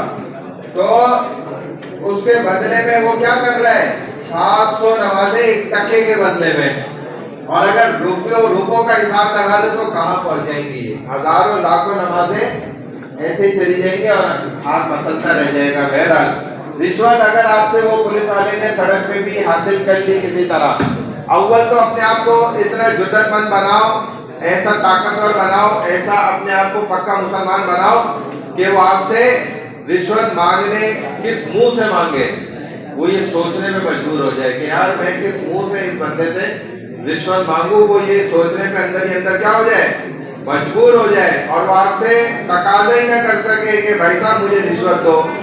जैसे अल्हम्दुलिल्लाह हमें देख के लोग रिश्वत मांगना भूल जाते हैं, अल्लाह का लाख लाख शुक्र है। मुझसे आज तक किसी पुलिस वाले ने रिश्वत का तकाजा नहीं कर सका, अल्हम्दुलिल्लाह ये अल्लाह का शुक्र है, अल्लाह का एहसान है मुझ पर। वो देखते ही जो है ना, मौलवी साहब जाओ, उसको पता होता है, किसी ने चाय पानी भी नहीं बोला। जो लोग नौजवानों पे अब ज्यादा मशहूर होता है कि चाय पानी के अलावा तो वो छोड़ते ही नहीं है, मसला ये। तो आप अपने आप को क्लियर रखो हर जगह, अपने आप को ऐसा पक्का मुसलमान बनाओ कि उनकी जरूरत ही ना हो सके कि तुमसे यार रिश्वत मांग ले। रिश्वत तुमसे मांग ली, ये उसकी तौहीन नहीं, तुम्हारी तौहीन है कि तुमने अपने आप को ऐसा बनाया ही नहीं, इतना गिरा पड़ा बनाया कि चलते फिरते ऐसे उसने गिरबान से पकड़ लिया, चल भाई निकाल इतना पैसे। ये औकात रह गई है मुसलमान की। मुसलमान की तो आंखों में कोई आंखें नहीं डाल के बात कर सकता, ऐसा होता है पक्का मुसलमान। शेर की नजर से ऐसे देखता है, लेकिन पसीने छूट जाते हैं। तो एक जगह पे एक पुलिस वाले ने ऐसे हल्के से कोशिश करने की जुर्रत की थी, अल्हम्दुलिल्लाह मैंने वहीं पे जो है ना लाइसेंस हर चीज ऐसे मारी मुंह पे। मैंने बोला अभी तुम इधर पर्चे पे लिख कर दो, तो मेरी गाड़ी बंद कर रहे हो, ये गाड़ी नंबर है, मेरा शराबती कार्ड नंबर डालो, इस वजह पे तुमने गाड़ी बंद की, ये लो चाबी मारी मैंने मुंह पे, बंद करो इसको। जब वो समझ गया कि ये बंदा तो भाई बिल्कुल मुझे फंसा रहा है सीधा सीधा, वो कभी भी आपको लिख कर नहीं देगा, क्योंकि मुझे देर हो रही है ना, मैं अपने स्पॉट पे मुझे जाना है, मुझे जल्दी है। आप मुझे रोक ही नहीं सकते, टाइम मेरा वेस्ट ही नहीं कर सकते। आप अगर मैं गिल्टी हूँ, सीधा सीधा डायरेक्ट मेरा चालान करेंगे, मुझे कोई बात नहीं बोलेंगे। आप मुझे बताएंगे ये वजह थी, मैंने चालान कर दिया। गाड़ी बंद करने की इनके पास अथॉरिटी नहीं होती, बंद कर ही नहीं सकते जब तक कि आपके गाड़ी से कोई असला बरामद ना होगी या कोई चरस इलीगल चीज बरामद नहीं हो गई तो वो वजह लिखेगा। अब वो सोच रहा है कि मैं लिखूं क्या और क्या दस्तखत करूं, अंगूठा मारूं। उसने वापस करी चीजें, यार जाओ, जान छुड़ाई उसने अपनी उल्टा फिर वापस। हम लोग डर जाते हैं, हमारे पास कागज पूरे नहीं होते, हमारे अपने मसले होते हैं, तो हम परेशान हो गया, मुंह करते रहते हैं, सर प्लीज करते हैं। ये तो आपने बोलना ही नहीं है। आपका तो वो आपके पैसे से उसको सैलरी मिल रही है, आपका वो सर्विस देने के लिए खड़ा हुआ है उल्टा, वो आपके ऊपर शेर बन रहा है, आप भी बिल्ली बन रहे हैं उसके सामने। ऐसा तो नहीं करा जाता। बात नहीं समझ आई। उनसे बचने का यही तरीका, आप अपने पेपर क्लियर रखें, पक्के मुसलमान बने, फिर देखें आपको कैसे रोकता है। अब भाई अमर बिल मारूफ व नही अनिल मुनकर, अमर बिल मारूफ नहीं अनिल मुनकर। एक काम करो, 5 मिनट बातचीत कर लो, फिर कंटिन्यू करते हैं। जोर जोर से बातें कर लो, थोड़ा 5 मिनट दे रहा हूँ उसके लिए, मैं खुद दे रहा हूँ बस।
ये जो प्रेजेंटेशन है ना वो इंशाल्लाह फेस टू फेस ही होगी, फिजिकल और ग्रुप वाइज होगी। मैनेज उनका जो भी ग्रुप का जाहिर है इंचार्ज होगा वो उसको मैनेज कर लेगा। यहाँ पर जिसको आपने सेलेक्ट किया है कि भाई ये मॉनिटर कर लेगा हमारे ग्रुप को। बाकी इंडिविजुअली देंगे, टॉपिक सेम होगा, डिवाइड कर ली जाएगी प्रेजेंटेशन की। जो भी स्लाइड्स है वो पीपीटी जो भी आप बना लेते हैं अपने एतबार से, उसको मॉनिटर भी उनका जो भी यहाँ पे उसको देख रहा होगा वही स्लाइड्स चेंज करता है, उसकी जिम्मेदारी होती है। नेक्स्ट वीक से हम इंशाल्लाह इसको प्रॉपर तरीके से स्टार्ट कर लेंगे। रिक्वायरमेंट्स में इन दो बातों का ज़्यादा ख्याल रखें कि अरबी लाजमी हर स्टूडेंट उसकी तैयारी करे अच्छे से, पूरा हफ्ता आपके पास हफ्ते से ज़्यादा का मांगता। दूसरा ये कि कोशिश करें कि उर्दू कम ही इस्तेमाल करें, क्योंकि आपको इंग्लिश में लिखना होता है पेपर में, तो ये उसकी तैयारी के लिए अच्छा तरीका होता है। आप इंग्लिश में आपके पास स्लाइड्स मौजूद हैं, तो मटेरियल कोशिश करेंगे इंग्लिश का ही निकाल के उसी को आप प्रैक्टिस कर लें, उसी से तैयारी करें।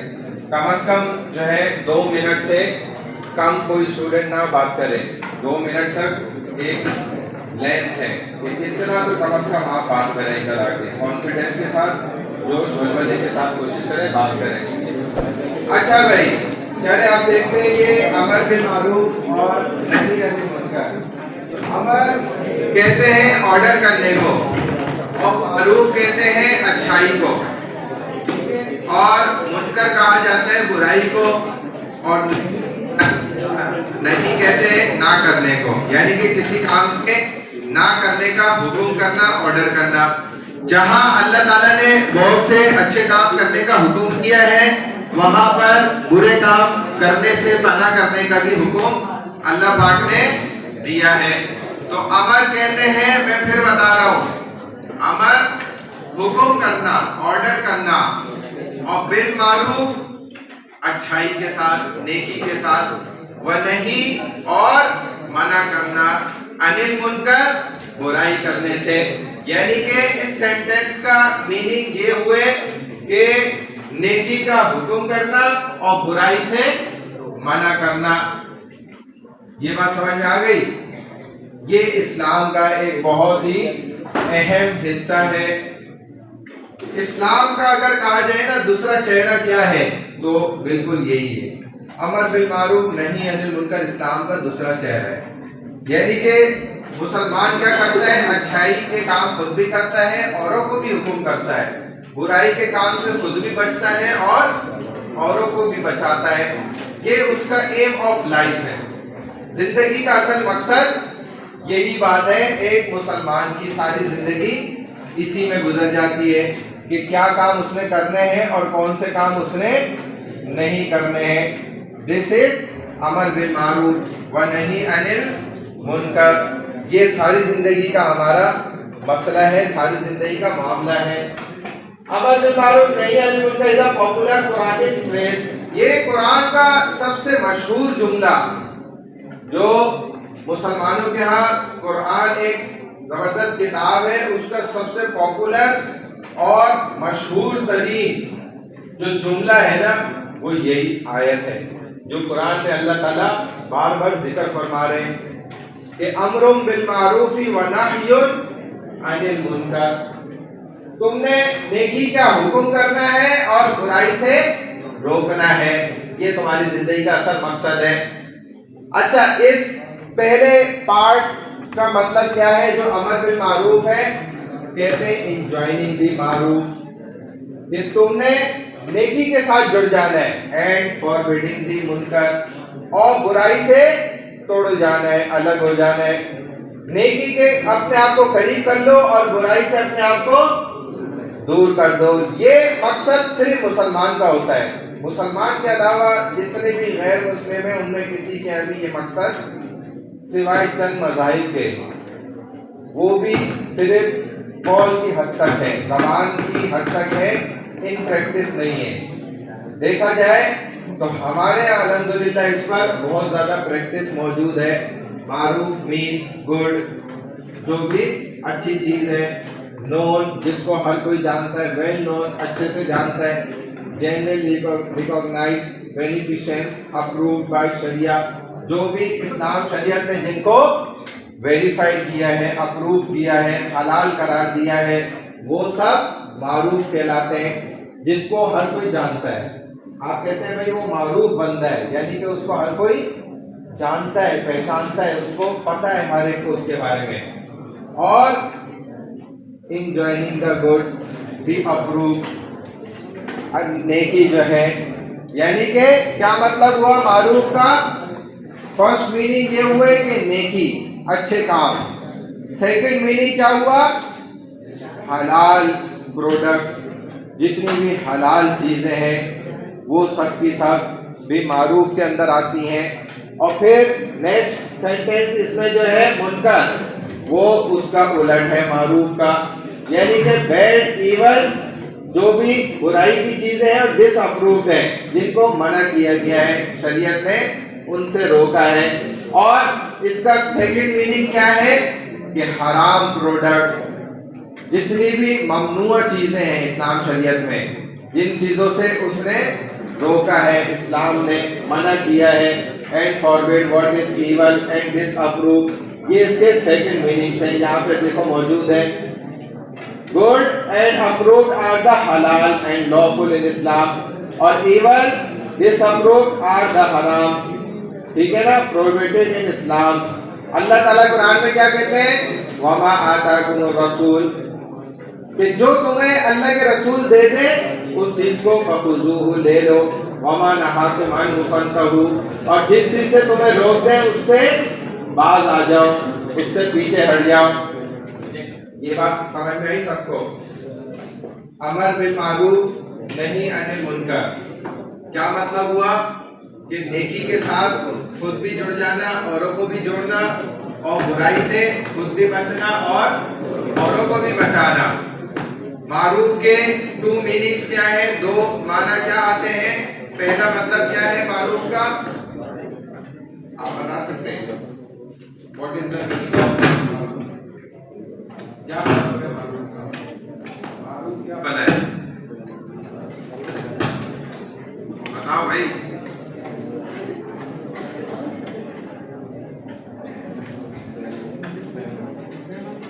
क्या मतलब है मारूफ के? यहाँ से लड़की बताए कोई, मारूफ किसको कहते हैं? इतनी देर से मैंने समझाया मारूफ क्या होता है। हाँ भाई बताओ भाई। नेक काम करना, सेकंड मीनिंग ऑफ मारूफ क्या है? दूसरे माना क्या है मारूफ के? हाँ, ये आएंगे फाइनल एग्जाम में, फिर ये नहीं कहना कि टीचर ने बताया ही नहीं मारूफ क्या चीज होती है। दूसरे माना ये है हलाल प्रोडक्ट्स, और मुनकर के फर्स्ट मीनिंग क्या है? एवरी बैड थिंग्स, जितनी भी बुराई की चीजें वो मुनकर है। सेकंड मीनिंग क्या है? हराम प्रोडक्ट्स, जितनी भी हराम चीजें हैं इस्लाम शरीयत की मुताबिक वो सब मुनकर में आती हैं। अब इम्पोर्टेंस एंड सिग्निफिकेंस ऑफ अमर बिल मारूफ नही अनिल मुनकर इन इस्लाम, जो भी इसके फायदे हैं या बुराइयां हैं अमर बिल मारूफ नही अनिल मुनकर के, ये हमें पता होना जरूरी है। सबसे पहले नंबर पे क्या है? You are the best community in the world only because you enjoy good and forbid evil. मुसलमान सबसे आला क्यों है पूरी दुनिया के अंदर? इसका रोब दबदबा क्यों था जो खत्म हो गया? उसकी सबसे बड़ी वजह यही थी कि इसका हर दिन नेकी में आगे बढ़ने में लगा रहता था और हर दिन बुराई में पीछे हटने में लगा रहता था। तो अल्लाह ताला ने इसको रूहानियत दी थी, इसके पास फिर वो ताकत आती है।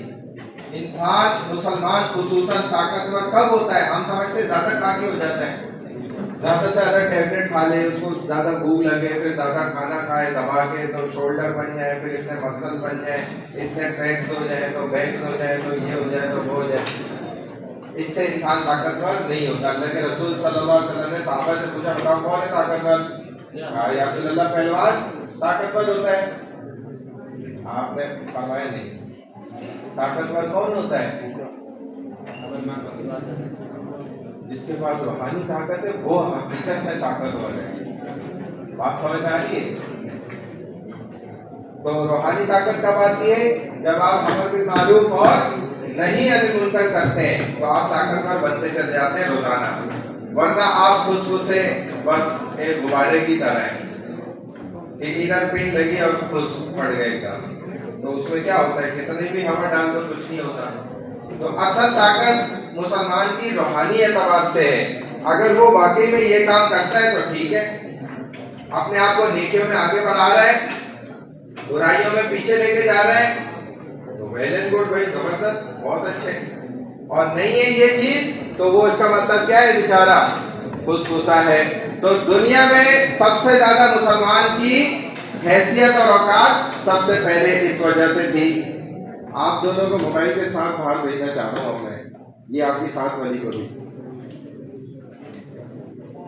क्लास में बैठी आप इतनी हैरानगी से देख रही है मुझे। नहीं, आवाज नहीं निकालो, बड़ी बुरी बात है। आप मोबाइल नहीं इस्तेमाल करें, कोई भी बच्चा नहीं इस्तेमाल करे, बिल्कुल नहीं। अच्छा, there should always be a group calling people towards good and forbidding them from evil. This is an obligation upon the ummah which is a collective responsibility. भाई ये सिर्फ उलमा का काम नहीं है, मौलवियों की जिम्मेदारी नहीं है लोगों को जहन्नुम से बचाकर जन्नत में लेकर जाना। ये सिर्फ नबियों का काम नहीं है, ना सिर्फ मौलवियों का काम है, ये आपकी भी जिम्मेदारी है। अगर पूरे इकरा यूनिवर्सिटी में कोई भी ऐसे तलबा नहीं है, एक जमात जो जमात 12 लोगों की कम से कम होती है, अगर ऐसे 12 स्टूडेंट नहीं है पूरे इकरा यूनिवर्सिटी में जो लोगों को नेकियों की तरफ बुलाने वाले और गुनाहों से बचाने वाले हों, नहीं है तो अल्लाह का अजाब का इंतज़ार करो। वो किसी भी वक्त आएगा, आपको टांगों से खींच के अंदर खींच के ले जाएगा, आपको पता भी नहीं चलेगा, आपको समझ नहीं आएगी क्या हुआ हमारे साथ। तो ये जमात होना हर जगह पे ज़रूरी है, नहीं होगी उलमा का मौलवी की जिम्मेदारी नहीं है। अगर हाँ किसी की बरकत से आप बचे में अलग बात है, बात समझ आ गई, किसी की बरकत से बचे हो तो वो अलग मसला है, लेकिन अपने अमाल ऐसे नहीं है। थर्ड नंबर पे क्या है, enjoining good and forbidding evil is the principal characteristic of a Muslim।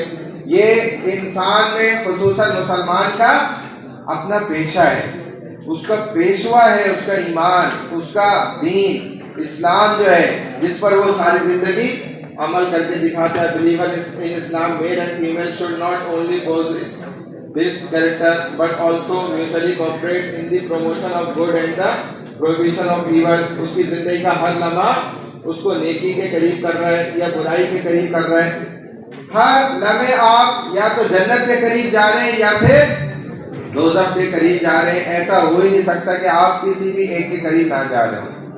हर लम्हा इंसान दोज़ख से करीब हो रहा है, हजारों लाखों साल या जहन्नुम से करीब हो रहा है। The believing man and believing women are allies of one another, they enjoy what is right and forbid what is wrong। वो जाहिर है नेकियों में आगे बढ़ेगा, बुराइयों में पीछे हटेगा, चाहे वो ज़कात देना हो या दीगर जितने भी आमाल हैं जो पैगंबरों ने रसूलों ने उन तक पहुंचाए हैं, बताए हैं। फोर्थ नंबर पे हाइपोक्राइट्स मैन एंड वुमेन, जो कि मनफी सोच रखने वाले लोग हैं, वो हर जमाने में मौजूद रहेंगे। यानी कि जो क्या करेंगे, अमर बिल मारूफ नहीं अनिल मुनकर का उलट काम करेंगे। हर रोज बरोज हर नए दिन वो बुराइयों में चैंपियन बनते जाएंगे, एक्सपर्ट बनते चले जाएंगे और नेकियों में डल होते चले जाएंगे। एक वक्त आएगा उनको नेकी की समझ भी नहीं आएगी कि नेक काम होता क्या है। अपने एतबार से वो बड़ा समझ रहे होंगे कि हम पर नेक है, और देखो मैंने ऐसा सोचा तो वैसा हो गया, और मैंने इधर हाथ डाला तो ये सोना बन गया, और मैंने वो फलाना काम करना चाहा तो देखो कैसे हो गया। अल्लाह मेरी कैसे सुनता है, तो अल्लाह नाराज होकर ज्यादा सुनता है। ये आप मुझसे सुन लें, अल्लाह का कानून है। क्योंकि जो नाराज माँ बाप होते हैं ना, वो अपने बेकार औलाद की सबसे पहले सुनते हैं। उनको उनसे क्या खतरा होता है, बुराई का, कि जो नेक है और हमारा फरमाबरदार है वो हमें थोड़ी गालियां देगा या मारे पीटेगा। ये जो नाफरमान है ये गिरा के लाते मारेगा, गालियां अलग देगा, जलील अलग करेगा। तो इसके शर से बचने के लिए क्या करो, इसको चीज दिला दो, इसको दे दो, इसकी मांग जो है ना पहले पूरी करो, जान छुड़ाओ। अपनी जान छुड़ाने के लिए अल्लाह क्या करते हैं, फरिश्तों से कहते हैं, फरिश्ते के सामने वो अल्लाह का नाफरमान इधर हाथ उठाता है या दिल में सोचता है कि मुझे वो फलाना काम करना है, अल्लाह फरिश्तों को कहते हैं कि जल्दी से इसका काम कराओ। उल्टा हिसाब है। दुनिया में उलट होता है ना, जो आपसे नाराज हो वो आपका काम रोकेगा या सबसे पहले कराएगा, उलट है। अल्लाह के यहाँ उलट है। अल्लाह कहते हैं फरिश्तों को जल्दी इसके काम करो, फरिश्ते कहते हैं अल्लाह ये तो आपका नाफरमान बनता है। अल्लाह कहते हैं इसकी मनहूस आवाज मुझे सुननी नहीं है, इसकी आवाज मनहूस है मेरे यहाँ, मैं सुनना ही नहीं चाहता इसकी आवाज। तो इसलिए इसकी आवाज मुंह बंद करने के लिए अब वो क्या कहता है, यार मेरी तो अल्लाह बड़ी सुनता है। अल्लाह आपकी सुनना ही नहीं चाहता, तभी आपको मुंह से बकने से पहले अल्लाह ने दे दी चीज। आप समझते हैं बड़े नहीं क्या, ऐसा नहीं है। इसीलिए अल्लाह के यहाँ नेक होने का एक कानून ये नहीं है जो हमने शैतान की बातों में आके बनाया हुआ है, तो इसलिए बचना चाहिए बहुत ज्यादा। और जो अल्लाह का फरमाबरदार होता है उसको चीज ही नहीं मिलती। फरिश्ते कहते हैं अल्लाह आपका फरमाबरदार, इसको आप दे ही नहीं रहे। अल्लाह कहते हैं इसकी आवाज बड़ी मीठी है, मुझे मजा आता है सुन के, और मजा मुझे लेना है, मैं इसकी बात और सुनूंगा, इसलिए अभी नहीं दो इसको। तो नेक आदमी को अल्लाह नहीं देता फौरन, क्योंकि अल्लाह को उससे प्यार है। ये अल्लाह के यहाँ अजीब कानून है, हम बहरहाल इसको समझते नहीं है। तो ये इंसान क्या करता है, उलट कर रहा होता है। 5th नंबर पे नबी अलैहिस्सलाम फरमाते हैं, हदीस भी है, मन रआ मिनकुम फलयुगय्यिरहु बियदिही, जो आदमी किसी बुराई को होता देखे तो उसको अपने हाथ से रोक दे, अगर इतनी ताकत नहीं है तो जबान से रोक दे, इतनी ताकत नहीं है तो दिल में कम से कम उसको बुरा जाने। ये 3 लेवल्स ऑफ ईमान है, 3 ईमान के ऐसे स्टेप हैं, दर्जे हैं, जो स्टेप बाय स्टेप ऊपर से नीचे आते चले जाते हैं। तो ये अगर किसी इंसान पे नहीं है, इसका मतलब वो बेकार मुसलमान है, बेचारा ना मुकम्मल मुसलमान है। इन दिस हदीस हमने बात समझ ली, इफ यू कैपेबल स्टॉप कर दे अपने हाथ से, अगर नॉट कैपेबल तो स्टॉप कर दे अपने जबान से, वो भी नहीं है तो दिल में बुरा जाने। अमर बिल मारूफ व नही अनिल मुनकर इस फर्ज किफाया, इसका हुक्म क्या है, ऑर्डर क्या है, अमर बिल मारूफ नहीं अनिल मुनकर का हमारी जिंदगी में। नमाज का हुक्म क्या है, फर्ज है,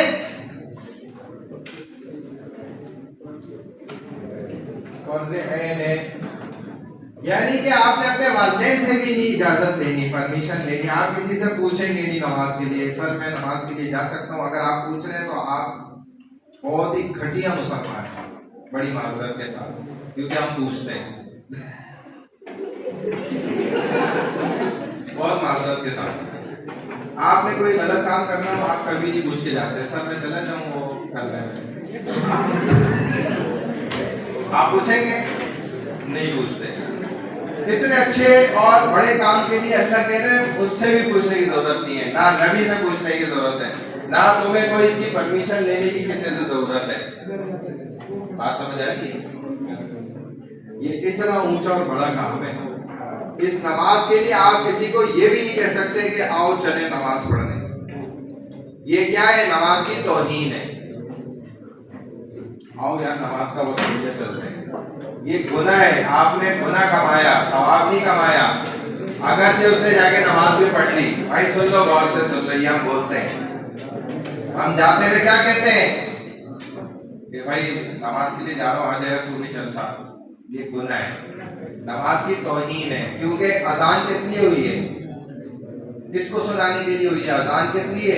अजान का असल मकसद क्या है, यही तो है कि वो आपको बता रहे हैं कि भाई नमाज का वक्त हो गया, आ जाए चुप करके आप। अब आप किसी को कह रहे हैं तो ये नमाज की तौहीन है, नमाज फर्ज ऐन है। हर किसी ने बगैर इजाजत, विदाउट परमिशन नमाज के वक्त हुआ उठ के चला जाए, बॉस की ऐसी की तैसी, फलाने की ऐसी की तैसी, जिसकी भी, बल्कि टीचर को खुद चाहिए कि भाई नमाज का वक्त है, जाओ भाई नमाज पढ़ो, मैं भी चल रहा हूँ। वो यानी कि परमिशन देने के लिए इस तरह कह रहा है, वरना वो नमाज के जाने के लिए नहीं कह सकता। वो सिर्फ आपको ये हिदायत करने के लिए कह रहे हैं कि भाई नमाज की परमिशन है, किसी को मना नहीं है नमाज के लिए। बात समझ आ गई? अभी आपकी असेंबली में क्या बात हो रही है, नहीं मजहब की बात इधर नहीं करें, नमाज की बात यहाँ नहीं करें, वो काफिर हो गया शख्स जिसने जुमला बोला है। क्योंकि ये क्या है भाई, नमाज की तौहीन की गई है। इस्लाम शरीयत के किसी भी रुकन की तौहीन होगी, रुकन की, तो वो शख्स क्या हो जाएगा, उस जुमले की वजह से काफिर हो जाएगा। और बीवी भी निकल से गई, खत्म सारा मामला, कर लो और ज्यादा। जब पता नहीं है टका तो फिर मुंह से अल्फाज क्यों निकालते हो, जबान चलाते क्यों हो, जबान बंद कर लो ना। दांत अल्लाह ने ये 36 खिड़कियां क्यों दी हैं, ये 36 तुम्हें कांटे क्यों दिए, इसको दबोच लो, बीच में दबा दो, काट दो इसको, नहीं चलने दो, वरना ये तुम्हें सीधा जहन्नुम में पहुंचाएगी। और यही हुआ है, देखो इधर मजहब की बात नहीं होगी तो तुम्हारे अब्बे की बात होगी, पागल का बच्चा। मजहब की बात नहीं होगी तो अब अल्फाज निकलेंगे, सेंसर करना। तो क्या है? फर्ज़े किफाया हुक्म है इसका, यानी कि मैंने आपको बता दिया फर्ज़े किफाया का मतलब क्या है। जनाजा रखा हुआ है, चंद मुसलमानों ने नमाज़े जनाजा पढ़ दी, किफाया अदा हो गया। यूनिवर्सिटी में एक जमात 12 लड़कों की 12 लड़कियों की ऐसी है जो जिन्होंने ये ठान रखी है कि हम खुद भी नेकी पे चलेंगे, दूसरों को भी नेकी की दावत देंगे, खुद भी बुराई से बचेंगे, दूसरों को भी बुराई से बचाएंगे। तो ये यूनिवर्सिटी के स्टूडेंट कायम रहेंगे, कभी इंशाल्लाह इन पर अल्लाह का अज़ाब नहीं आएगा, क्योंकि फर्ज़ किफ़ाया अदा हो रहा है। अगर ये काम नहीं करेंगे ये, तो किसी भी वक्त अल्लाह के अज़ाब का इंतजार करते रहो, वो किसी भी वक्त आएगा और आपको पकड़ लेगा। 7th पॉइंट है, you are on board in this world. ये लास्ट पॉइंट है मेरा ख्याल है। नबी अलैहिस्सलाम फरमाते हैं इस कायनात में, दुनिया में हम क्या हैं?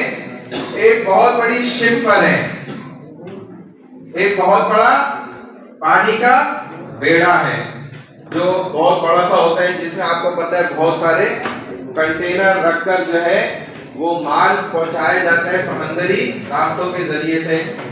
तो हम इसी तरह ना, ये पूरी दुनिया समंदर है और हम सारे के सारे इंसान एक बहुत बड़ी शिप के अंदर मौजूद हैं। अल्लाह के रसूल सल्लल्लाहु अलैहि वसल्लम इस तरह हमें एक मिसाल दे रहे हैं, एग्जाम्पल दे के समझा रहे हैं अमर बिल मारूफ नही अनिल मुनकर के बारे में। तो आप फरमा रहे हैं कि भाई सारी इंसानियत उस बड़ी सी शिप के अंदर मौजूद है, उस बेड़े में है, और उसके क्या है? बहुत सारी मंजिलें हैं, स्टेप्स हैं। ये फर्स्ट फ्लोर है, वो सेकंड है, फिर थर्ड है, फोर्थ है। अब ऊपर की मंजिल वालों के पास क्या है? पानी मौजूद है पीने का, और नीचे की जो मंजिल है ना, सबसे ग्राउंड फ्लोर, उनके पास पीने का पानी नहीं है।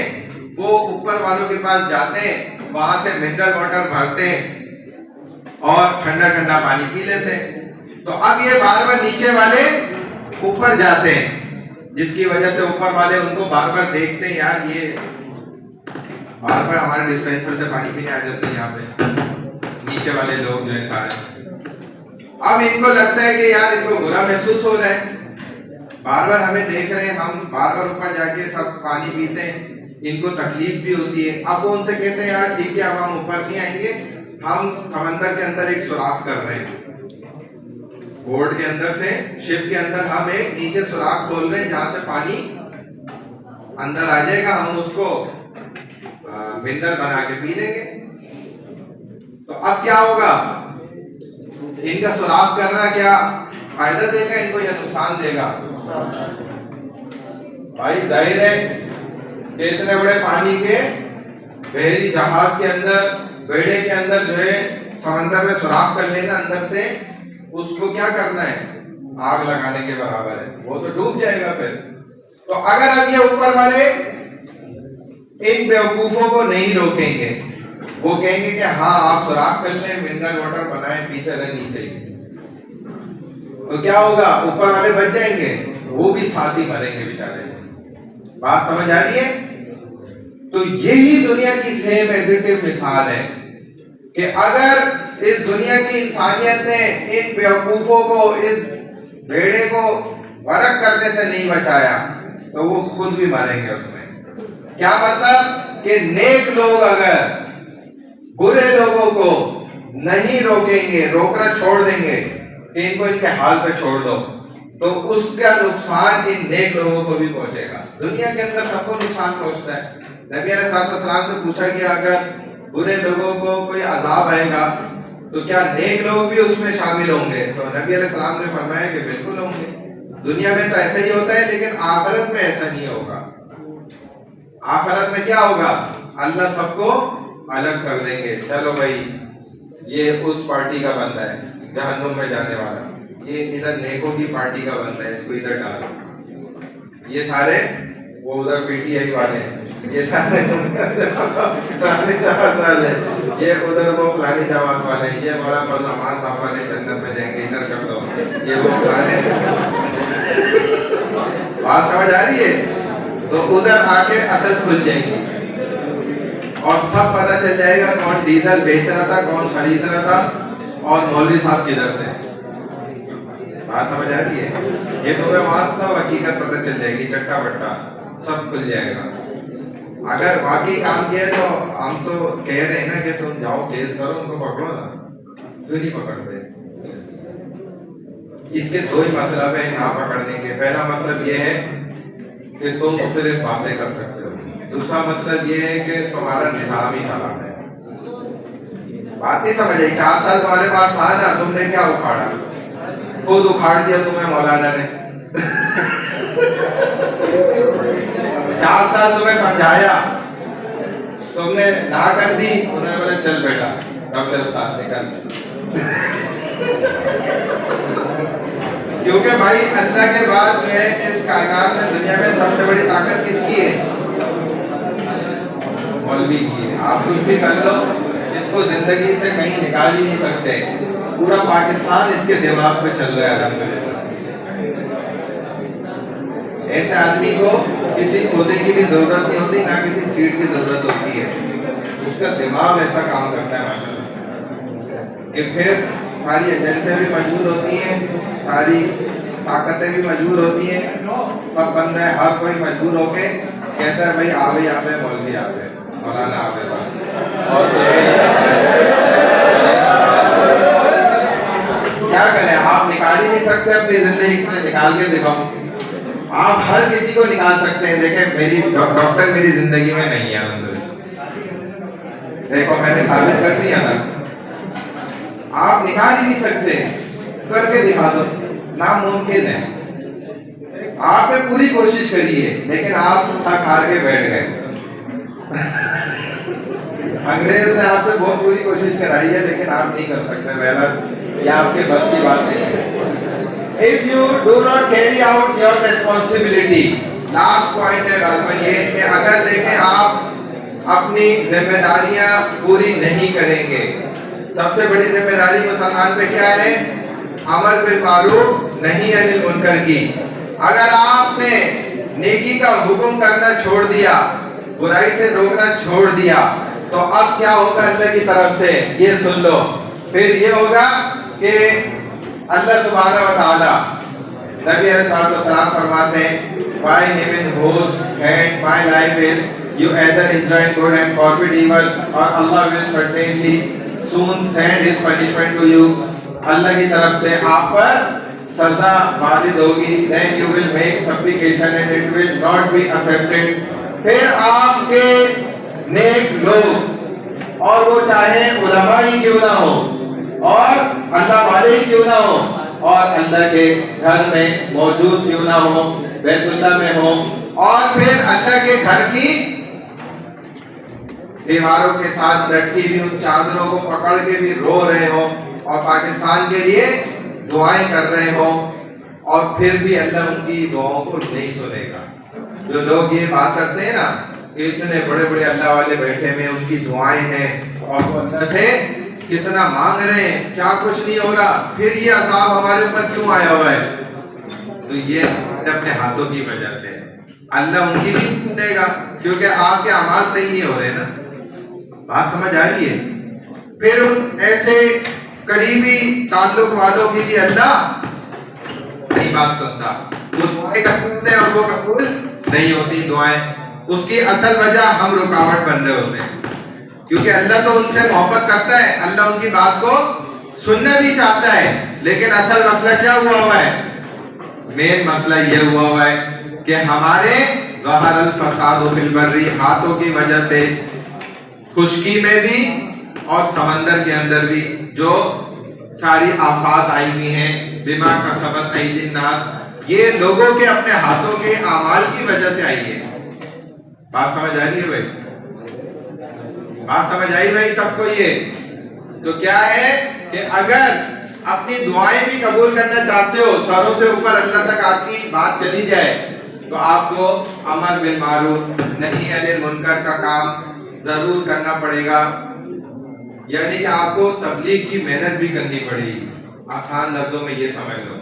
और जिस मोहल्ले के अंदर, जिस इलाके में, जिस गांव देहात में तबलीग करने वाले लोग नहीं होते, चाहे वो किसी भी सेंस में कर रहे हो, मदरसे की शक्ल में कर रहे हो, खानका की शक्ल में कर रहे हो, आलिम दीन है, मस्जिद की रास्ते से मेहनत कर रहा है, कलम के रास्ते से मेहनत कर रहा है, जबान के रास्ते से मेहनत कर रहा है, जिस अंदाज पे भी दीन की मेहनत कोई अगर कर रहा है तो ठीक है, अगर बिल्कुल कोई नहीं कर रहा तो फिर इस इलाके पे अल्लाह का अजाब आता है।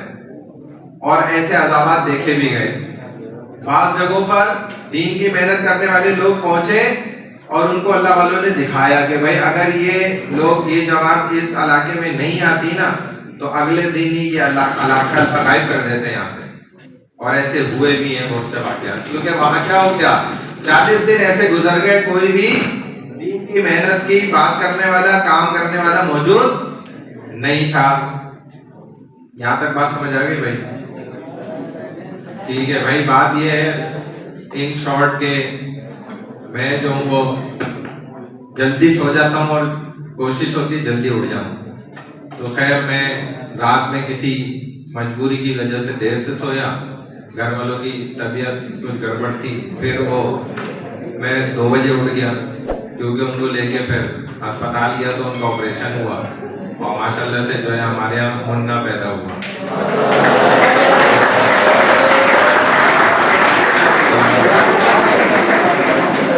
बहरहाल तालियां तो आपको पता है जो बजाते हैं तो सही बात नहीं है, तालियां नहीं बजानी चाहिए, सुभान अल्लाह माशाल्लाह कहना चाहिए। इससे ये भी होता है कि नजर नहीं लगती, ठीक है, और मुसलमान का तरीका भी यही है। तो बहरहाल मैं उधर ही था, वहीं से मैं डायरेक्ट यहाँ आया था, तो मैं ऐसे ही मुलिया में ही आ गया। खैर मैं इस चीज़ की परवाह भी नहीं करता, मैं कोशिश करता हूँ भाई सादगी के साथ ही जो है ना अपनी जिंदगी गुजर जाए। ये बात सुन के तुम्हारा मुंह मीठा नहीं हुआ? क्या बात है यार, ये देखो इतनी अच्छी बात सुनाई है।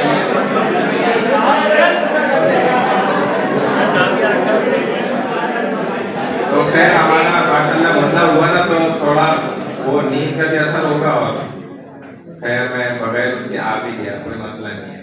क्लास तो देनी थी, ऑफिस की हमने छुट्टी कर ली मैडम। नाम अभी इंशाल्लाह 7वें दिन रखेंगे ना, वही सुन्नत है, तो अटेंडेंस लगा देते हैं। बाकी प्रेजेंटेशन के जो ग्रुप्स है ना, आप लोगों से मैंने पेपर पे ग्रुप लिखवा के दे लिए थे, तो बस हमने चले जो व्हाट्सएप ग्रुप पर सबने ग्रुप बना लिए। सिर्फ वो स्टूडेंट जो जिनके ग्रुप नहीं बने, वो मतलब ऐड ही नहीं हुए किसी ग्रुप में ना, तो वो सिर्फ इधर बैठे ताकि हम उनका ग्रुप बनाते हैं अभी, ताकि बाद में कोई स्टूडेंट ये नहीं कहे कि मेरा ग्रुप रहता है और मेरा ग्रुप बना नहीं। लड़कों में भी और लड़कियों में से भी जिनका सिर्फ ग्रुप नहीं बना वो सिर्फ बैठे, बाकी स्टूडेंट सब जा सकते हैं, मैं अटेंडेंस लगा दूंगा। हाँ जी, आप अपने ग्रुप के जितने मेंबर्स हैं ना उनके हिसाब से टॉपिक वाइज अपनी पीपीटी खुद बना लें, उसको डिवाइड कर लें कि ये स्टूडेंट पीपीटी के इस पहले पार्ट पे बात करेगा, ये दूसरे पे करेगा, ये तीसरे पे।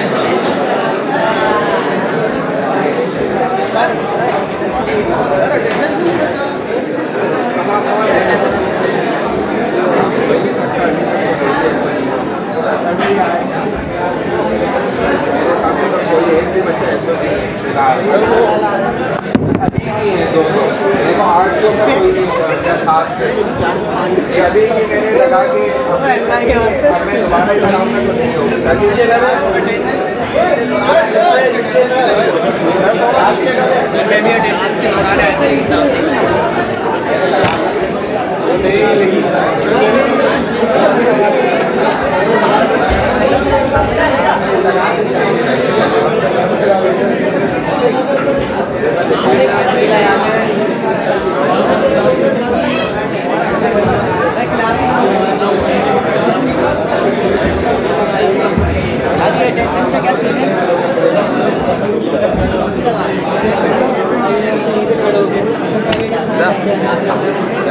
सबकी लगा रही है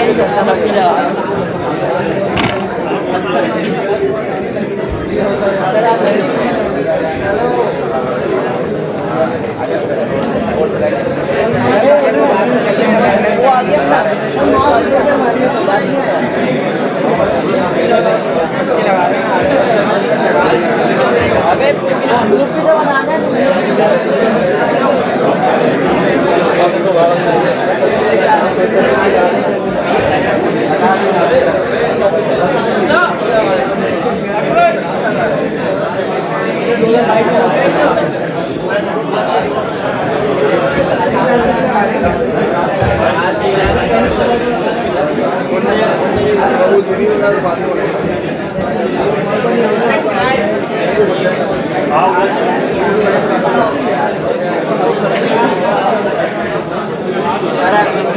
लगा दे, छुट्टियाँ नहीं कर पा रहे हैं अभी। गाड़ी सैमसंग है, नहीं इन्फिनिक्स है। इन्फिनिक्स चाइना से लाना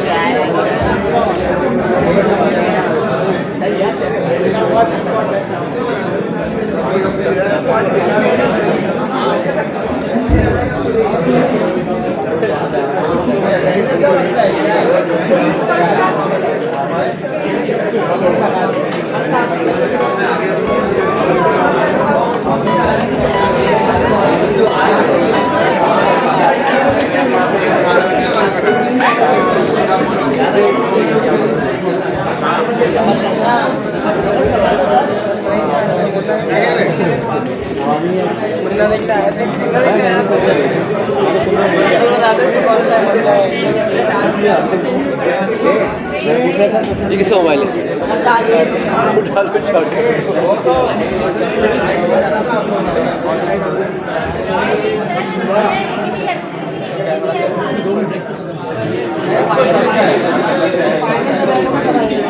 फाइनल में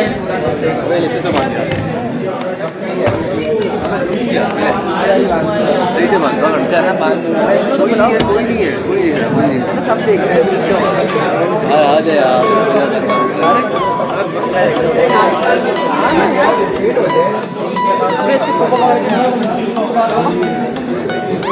करीब कर दे।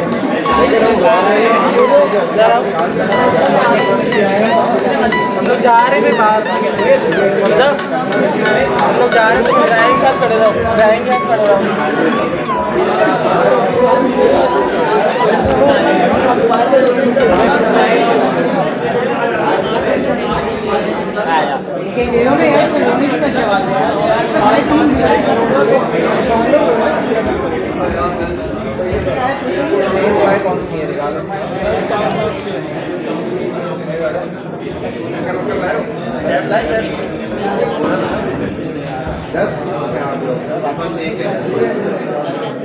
देखो ये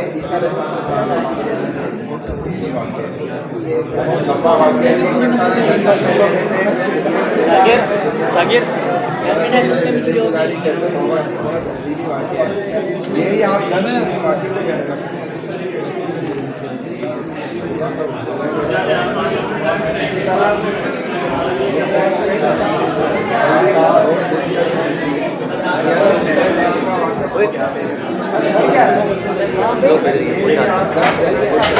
हाँ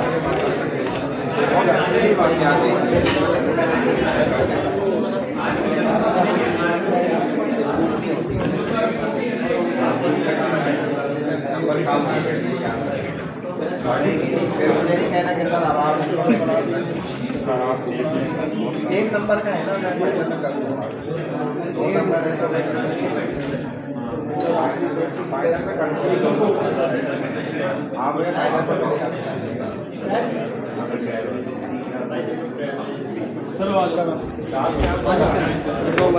मोबाइल भी रख दो। बैठ के बच्चे करते हैं बाद में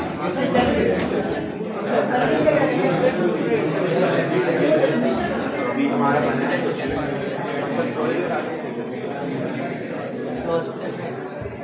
क्या मतलब वो ऐसे और भी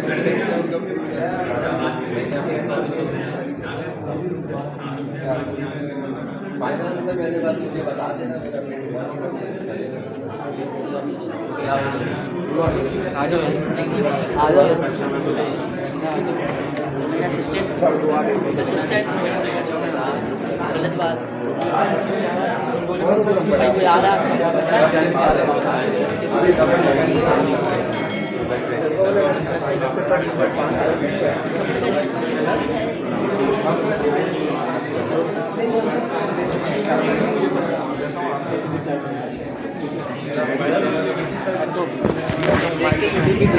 दो मिनट है ना उसमें, आप देख ले कितनी देर में बनती।